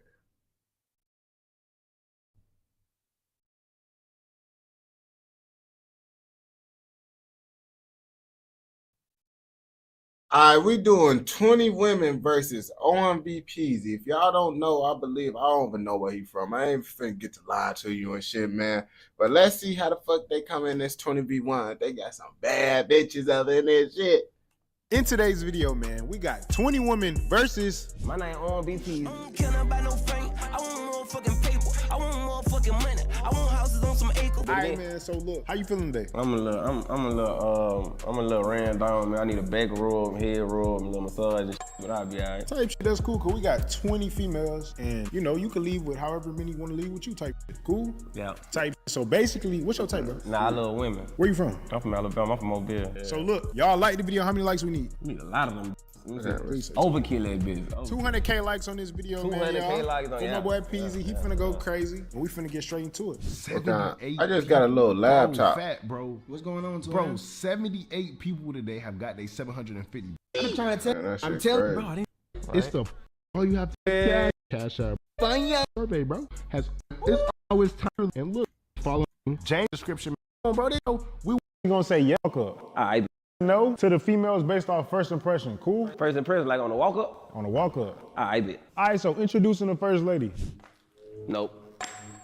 Got that damn. ass on. Why you got your ass Damn. out like that? Why do you got your ass? Can I get there first? Nope. I like ass, but damn. Leave a little something for the imagination. Nigga wanna like, ooh, that ass might, ooh, when she come out them jeans. Yeah, I ain't gonna bap to you. Women that be like that, Like, I be scared they low-key damn they got an STD or some shit. Cause shorty, why you just got your ass out of shit? You fucking like that you just want to have your ass out of shit? Make me scared you burning. That shit might be wrong. Hey, don't just show me off the rip. Hi. Nah, I'm alright. Damn, he on that. Nah, she had a little cake. Nope. She gotta go. What it is? Them toes. Them toes in it. Oh. Hi. What? She cute. She cute. You almost got me too. Ooh, Damn. I hope I don't regret that one. Yeah, I like that. That's cool. She decent. They going fast. She gotta go. I don't like her. What's up, my dog? What's up? You know you my nigga, right? Yeah. I ain't fucking with you though, nope. That was your dog? She cool people. She alright. Yeah, she cool people. I ain't gonna get behind her though. Let me see, turn around for me. Yeah, Damn. She can stay. She can stay. Yeah, we can keep her. She cute. She can stay. She can cute. stay. I like her. She cool people. They going fast.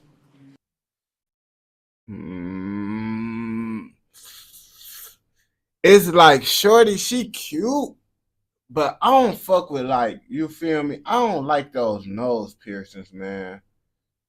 And and her eyebrows red. Why your eyebrows red, shorty? I don't know, man. I don't know. She look like she got a lot of shit going on with her life, bro. I'm just saying, she look like she got a lot of shit going on with her life. Nah, man. Go. Okay. I gotta explain why. Nah. You said she It look like ain't she stare at you while you sleep. Oh, she fine, yeah. I like that. Got the chink of eye, got that ass on you. I like them heels too. Put a little lotion on that heel though. How are you? I'm good. How are you? Damn, girl, you was outside, huh? No, it's just happening right now. Huh? Them big ass, but them the same shoes that SpongeBob had on when he had them big ass rubber boots. She just got the heels added to that bitch, bro. Her ass think she slick as hell. She ain't slick. I watch SpongeBob, shorty. It just happened right now. What you fighting? No. No, Oh, you talking about my... Yeah, I'm talking no, about not you. too much. You the Don't worry thug, about it. Don't worry about it. What's wrong with your eating, man? Don't do that. What? You can stay though, chocolate. You can do that. I like that ponytail, good. Thank Pull your you. skirt down a little bit. I don't like all that shit. Oh. Don't do that. I like this. See, you listen. Yeah, she can stay. Yeah, She I, I like them 3 ponytails too. Like Thank Erykah you. Badu. She cute. She look like she got that cake behind her though. She look like she got that cake that. Do something new. Something new. Yeah, okay. Mm-hmm. Alright. I like you, boy. I like your game. You can stay. I like your mo. And you goofy. That shit cool. That shit alright. That shit alright, man. She come up and laugh at a nigga. You gotta go. You gotta go. What's wrong? I thought you were blind. Hell no. Go. Yeah, she gotta go. I ain't gonna bap to you. She gotta go for shit show. She kind of remind me of Sexy Red a little bit. I don't even know who you are anyways. Damn, she said I don't know who you. Shorty, why the fuck you here if you don't know who the fuck he is? Huh? Come on now. You making them jump for a nigga. You did that shit on purpose, bro. Nah, I'm cool. Am I being mean? I feel like I'm hurting people's feelings and shit. Nah, this just your preference. How you doing? Little chinky ass. Oh yeah, keep her. Keep her. What you Keep doing? her. I sing. You work out? No. You don't do that? How your mama look? Like me? Let me see a picture of your mama. Yeah, we gonna keep her for sure. She the best one to be damn near seen so far. I ain't gonna cap. She the best looking we seen so far. I ain't got a picture of my mama. You can stay. Okay. Don't trip. She got parent issues. It's cool. I'm Dada. Hi, nice to Is meet you you. old enough to be here? I'm grown. I got kids. You look like a kid. I can't do that. I ain't gonna lie. I feel like I'll break your fucking back. I'm sorry. I can't do that. Okay. I'm sorry. Hey. You walk like my nigga G Herbo. No. Folks is turning down. Everybody, his ass, bop, bop, bop, bop, bop. I don't even got a chance to even examine the female. He not even examine them. No. Damn. Hey. How you doing? Good. What the hell in your mouth? Diamonds. Bedazzles, they come out while you eating? No. They don't? They stay in there? You can stay. Hey. She in the frame? Nah, they scared of you today. You can stay. She cute. My little brother like that type of shit. Yeah. Hey. Let me see. Please. I'll keep her. I'll keep her. That laugh, her laugh kind of bogus, but I keep shorty. Yeah, you can stay it. Hey, please, daddy. I'm coming. What? This nigga back at this shit. Yeah, you see it. Oh, you got it. You see it. Oh, You see it. Yeah. Hold on. Is it 750 though? Hold on, you gotta go. Is it 750? Show it. You gotta show us. Bro. I go. That shit was like that. Good shit. Hit. How do you feel? I feel like I hurt a couple feelings, man, and shit like that, bro. You know, I love women at the end of the day, so like. Yeah, he most definitely made lots of their ass mad as hell. They ass thought they was the shit. He go on game. You know. It get like that though. I don't want to hurt nobody's feelings. They would probably hurt your feelings if they ain't want you. I done got my feelings hurt a lot. All right, so look, we finna get into round two. Round two is basically now they gonna probably hurt your feelings. They gonna yes or no you. Oh, I'm with that. I ain't tripping on that. All right, so you ready? On game, they will hurt your feelings for sure though. Hey. How you doing? Good. How are you? I'm doing. She remind me of Sexy Red too. That's good. I like your tea. Thank you so much. You're welcome. My name's Coco. Coco? Yeah. Like Coco Jones? No, like Coco Chanel. Period. Okay, for sure. You're peasy, right? Yeah. That's what's up. Yes or no, nigga? Yes. I'm gonna give him a yes. Okay, all right, man. Bro. Hey. Most women, I feel like this part of action of women, it really ain't no point because most of their ass really gonna say, yeah, that's why they here. Too, so they could get chosen, bro. Let's be real now. You nasty? Nasty like what? Like you get nasty, like you freaky? I say I'm nasty. Okay, yes. Yeah, I say I'm nasty. What's something you like to do that no one knows? Something I like to do nobody knows? Yeah, that nobody knows. I like to sneak in the bathroom and beat my on the plane. What the fuck? Nigga!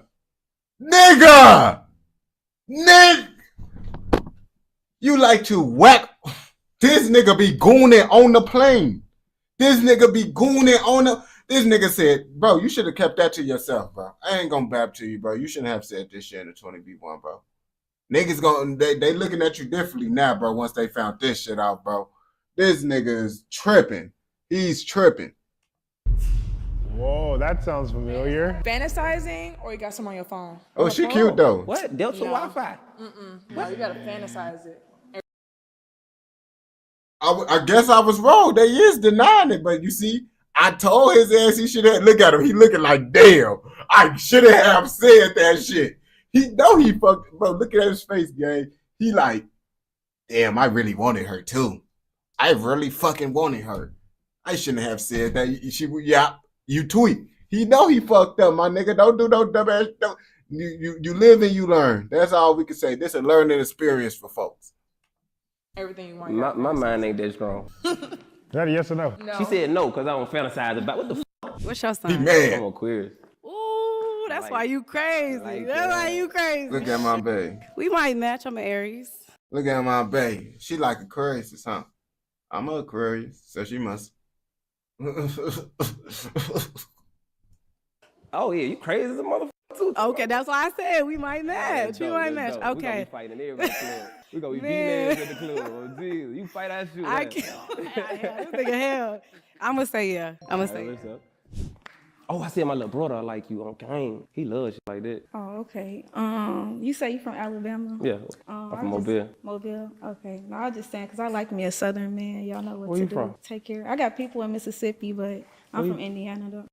She from Indiana. She's an Indiana move. We're Indiana move. Oh, she from the Midwest. Shit, shorty, you know you could slide to Chicago to see me, but you said you don't like. Why you don't like Midwest motherfuckers? That's what we need to know. You haven't met me, shorty. Like Indianapolis type shit? Michigan City, like Gary. Oh, Gary, Indiana. where Michael Jackson from. Right. Oh, that shit dope. That shit clean. Hell yeah. But I She say from yes, Gary. because I heard your big. I got Boy, I started stuttering. I said, I got. How you doing? How you doing, baby? I don't know what I want to ask you. You are very beautiful. Thank you. I love your skin. What you use on your skin? Nothing. Oh, shit. Yeah. My nigga. I washed my face with an old rag from yesterday. You gonna leave me hanging? Oh, what? Rag? What's your idea? Bro, this nigga just tweaking, bro. This nigga, bro. And I don't believe in this zodiac shit, bro. But it seems like Aquarius motherfucker just be they just be tweaking, bro. They just be saying like Kevin Gates, folks that's an Aquarius gang, and he'll be saying some shit like this, bro. And like, what the fuck is your problem, blood? First date. Idea first date? I don't really know. It depends on the girl, for real, for real. You gotta learn what the girl like first and shit. I don't really be tripping all days. This should be for the woman. Yeah. What's your idea first date? It's about you. What type of shit you like to do? It's about you. I want to know what Going on a date.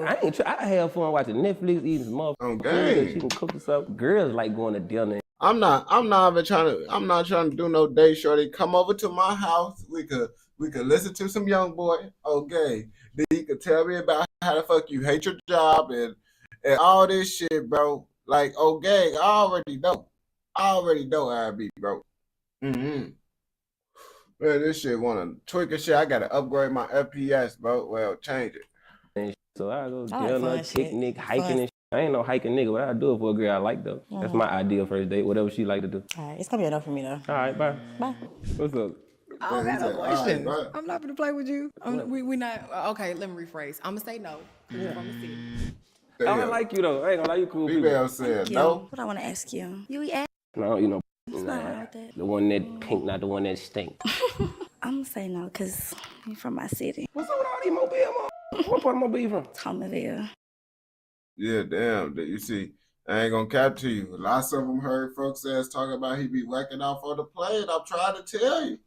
They heard folks ass say he whacking off on the plane. They be like, oh yeah, folks on that weird type of timing. Folks on that weird type of timing. Oh shit. Get the fuck out. Hold on. Why y'all don't date people from y'all city? I don't put it like that.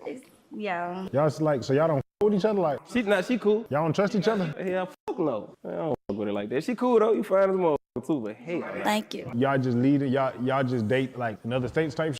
I've been moving. Yeah. So don't trust nobody from Mobile, Alabama? So don't trust the girls either? Hey, don't help it. Niggas. Well, hold on. What about the niggas though? Why y'all doing us like that? You know why. Huh? You know why. I don't. You do. I really don't. It's cool though. All right. You cool people though. Hey, how you doing? How you doing? I'm glad you stood up. I'm gonna just get straight to the point. How tall are you? I'm 6'1", 6.5, some shit like that. I'm like 6 foot. Okay. Yeah, no, I just like them tall, dark skin with dreads. Oh, you like that shit? Yeah. Oh, God, yeah. I'm gonna give you a yes. All right. Come on, pump on. Damn, shorty ass ain't fucking with me, man. She talking about she like the fucking the dark skinned niggas. But first of all, I'm short and I'm light skinned, but I got dreads. Yeah, I got one out of three. All right, cool. So this is fun, dude. This is actually fun, dude. Damn, why y'all? What's up with the Alabama shit? Like y'all hate each other or something? I'm trying to figure it out. I thought. No, it's just I don't. It's a lot of shit going on down there, so I ain't even finna play like that. Everybody cousins and family and know each other. I don't even fuck with it like that.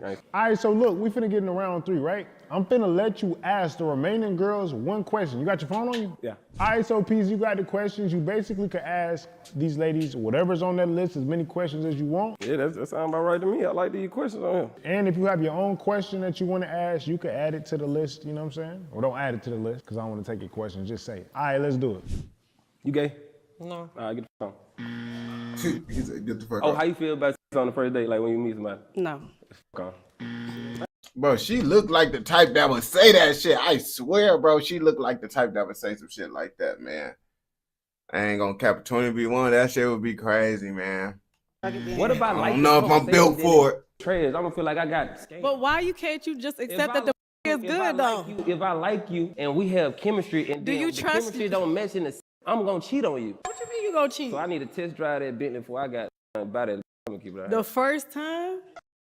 It's not making sense, bro. You can't be saying that, my nigga. You just gotta, you feel me?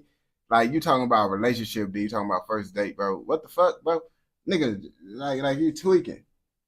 I could go on full screen, but it stopped me from doing something when I do it. But I do this. I ain't gonna lie, I had with a girl on first date and stayed with her for 3 years. No, I'm just saying you can't wait till the second and third time. Second, third time, like what? Like the first time y'all meet, y'all gotta. All right, I got a question for you. What's the difference between the second and the third time? All right, so boom, the first time you don't know if you even like the nigga. So how you gonna get a nigga to I you don't even you may, but at the same time it's about me. It take 3 days to know if you like somebody. It's not 3 days. It's just like the first day kind of crazy though. I'm not saying you can't stay with somebody. I believe him. He an Aquarius. He into some wild. You don't think so? Hell Y'all, okay, I feel like Aquariuses, they be the ones that be dating multiple. Damn, bro. My cousin, he Aquarius, he most definitely be doing all the shit that Shorty ass saying, bro. He a wild motherfucker. They like that vibe. They like that type of shit. That's why I asked old girl, she gay. You don't get like the angle I'm coming from. If we like each other, I ain't saying just I like you and you don't like me, because I'm gonna peep that off rip. So when we sit down at dinner, oh yeah, she ain't feeling me like that. If we like each other, you hear me? And then we just so happen to have the first date, that's wrong. I wouldn't say it's wrong. I'm not saying that. I'm just saying the first link is kind of crazy for me. If we link up, that means we've been talking. But how long have we been talking? I ain't gonna lie, motherfucker just pulling up on a nigga at the blue like I meet you on Instagram and you pull up on me tomorrow. Hell nah, we finna FaceTime for a little bit, and then when I link with you, okay, I'm beating that shit up.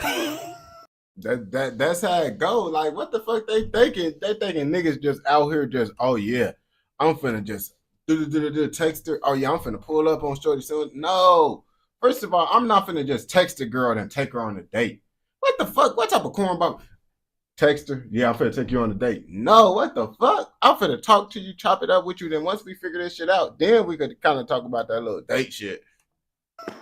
Crazy. That's a bad thing? No, but you ain't had no context. You was just like, the first time I meet you, nah, I'm not doing that. That's cool too. All right, so I got a question. How long do you usually make guys that you talk to wait? I don't make niggas wait, but I need to feel comfortable enough to know, like, we gonna be fucking with each other. Like, you know what I'm saying? Type shit. I'm not fucking a nigga and then we done talking. Nah, I gotta be able to feel a connection. You ever had a nigga you and then leave you alone? No, hell no. Okay, so why you scared of that? I'm not scared of it. It's about what I want. What does it have to do? We gotta be in agreement. No, hell no. Anytime I have it's consensual anyway. I'm not fucking nobody who don't want to fuck with me. We ain't gonna get hard for this shit. But do you understand where I'm coming from? No.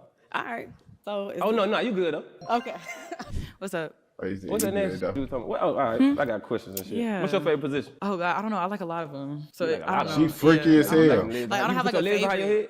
Yeah, but like I'm indecisive. You can put your legs behind your head? Yeah, I can't do it right here. You ain't flexible. Why you say that? What makes you think that? Like, is it something unflexible? What's your favorite position? I don't know. I'm indecisive. I don't know. I really can't answer that. Indecisive.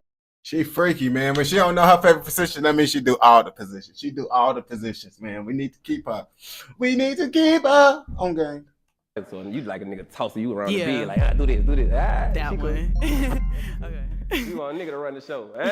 Damn, they put this on there? You ever got a train ran on you? No. That's not on there. You and a girl ever ran a train on a nigga? He said that shit was not on there. Folks ass want to ask that shit himself, bro. Folks ass been on different time in this whole video, bro. Folks ass on different time. You and a girl. You ever had a threesome? I have.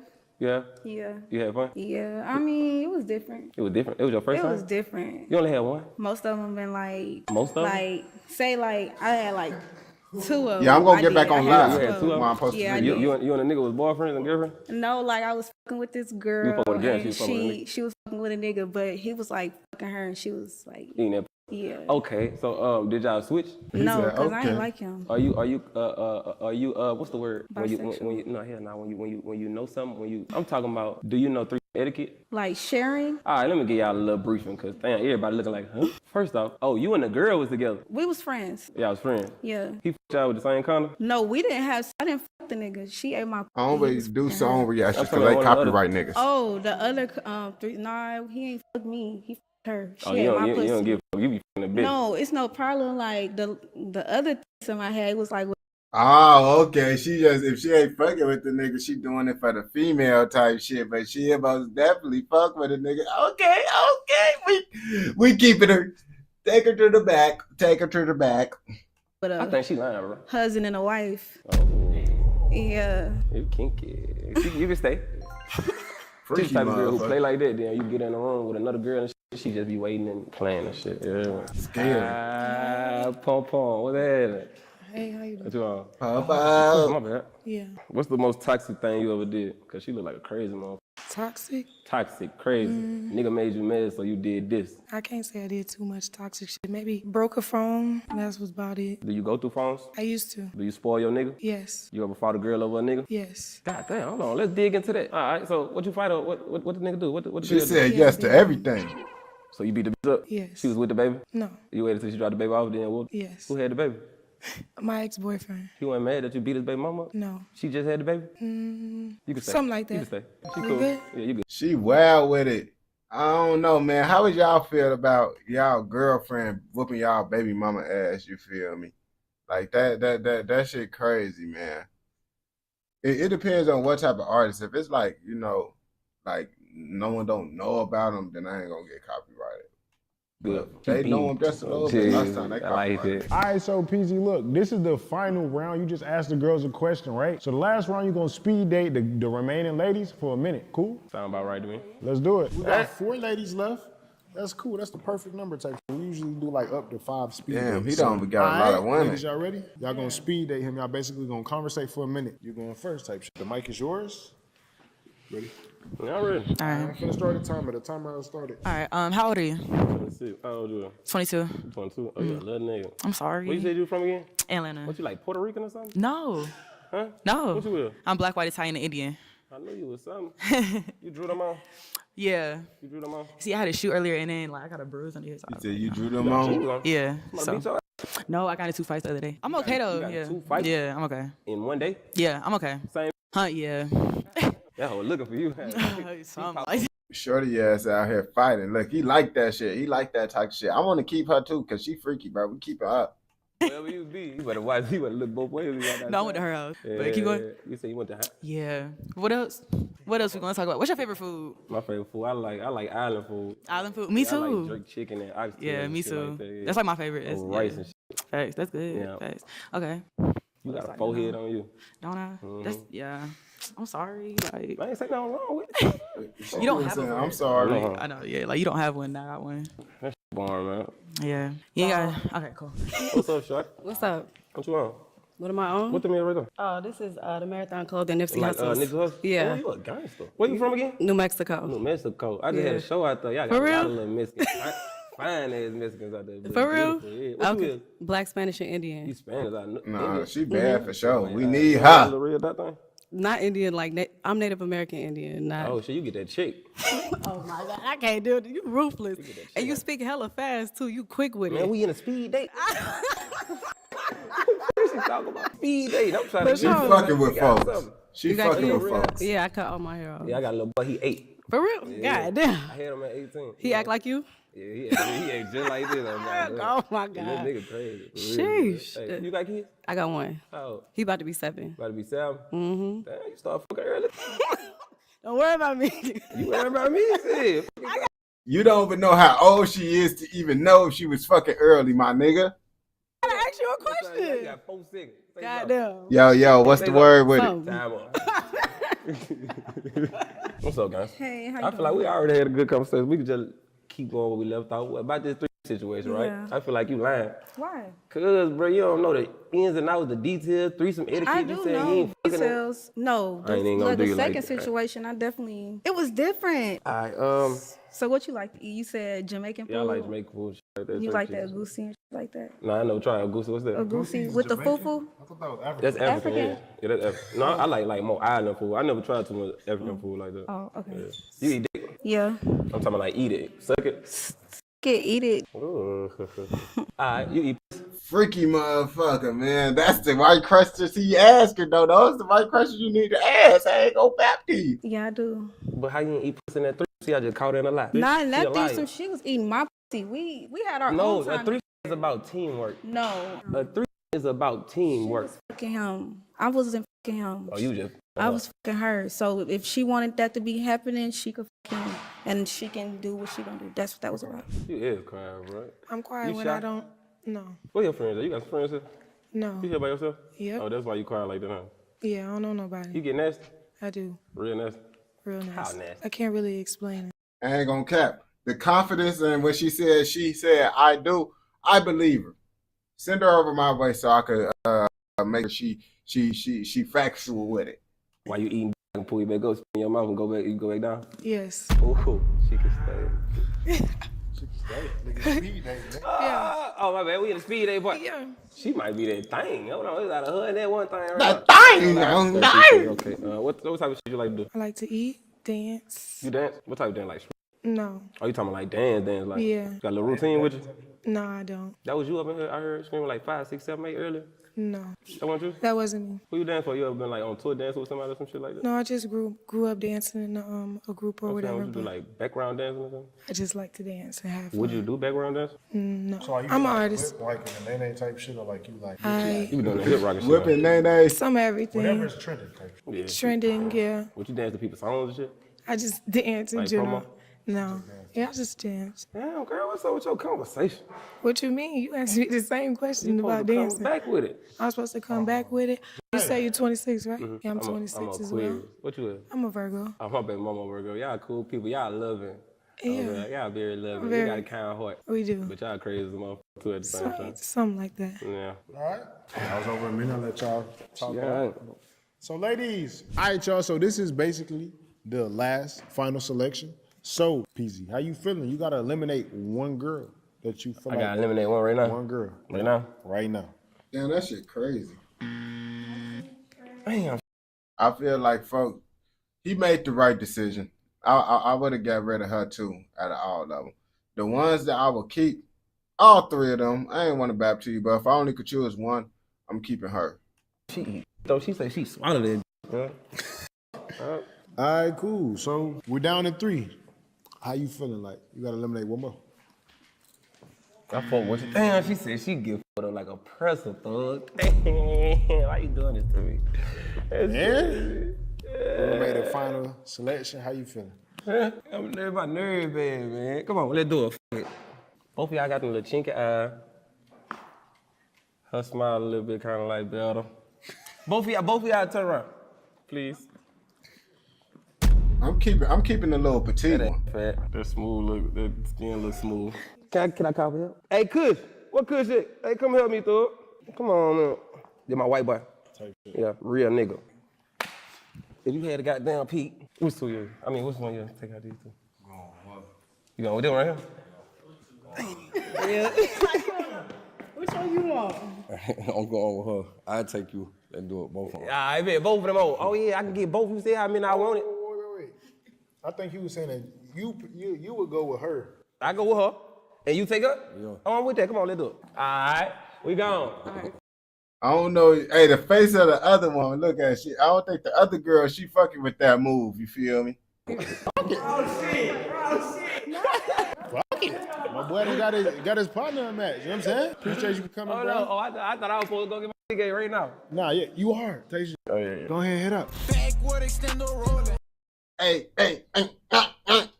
on game, man. Y'all already seen this shit, man. Folks made the right decision. I would have did the same pick. You feel me? So I think folks made the right decision with this one, man. If you watch this video all the way through, I know your ass fucking with another motherfucking video. So go ahead and go watch another motherfucking video. And don't forget to like, comment, subscribe, and turn on post notifications so you never miss out on any content like this. Go! All right. Just did 4 hours, basically. Now I got to go post these videos and shit. And then we're going to hop back on motherfucking live stream after we motherfucking get done posting these videos. I promise y'all, we gonna hop back on live, man. All right? I promise. On game. I'm out there, bit, man. Y'all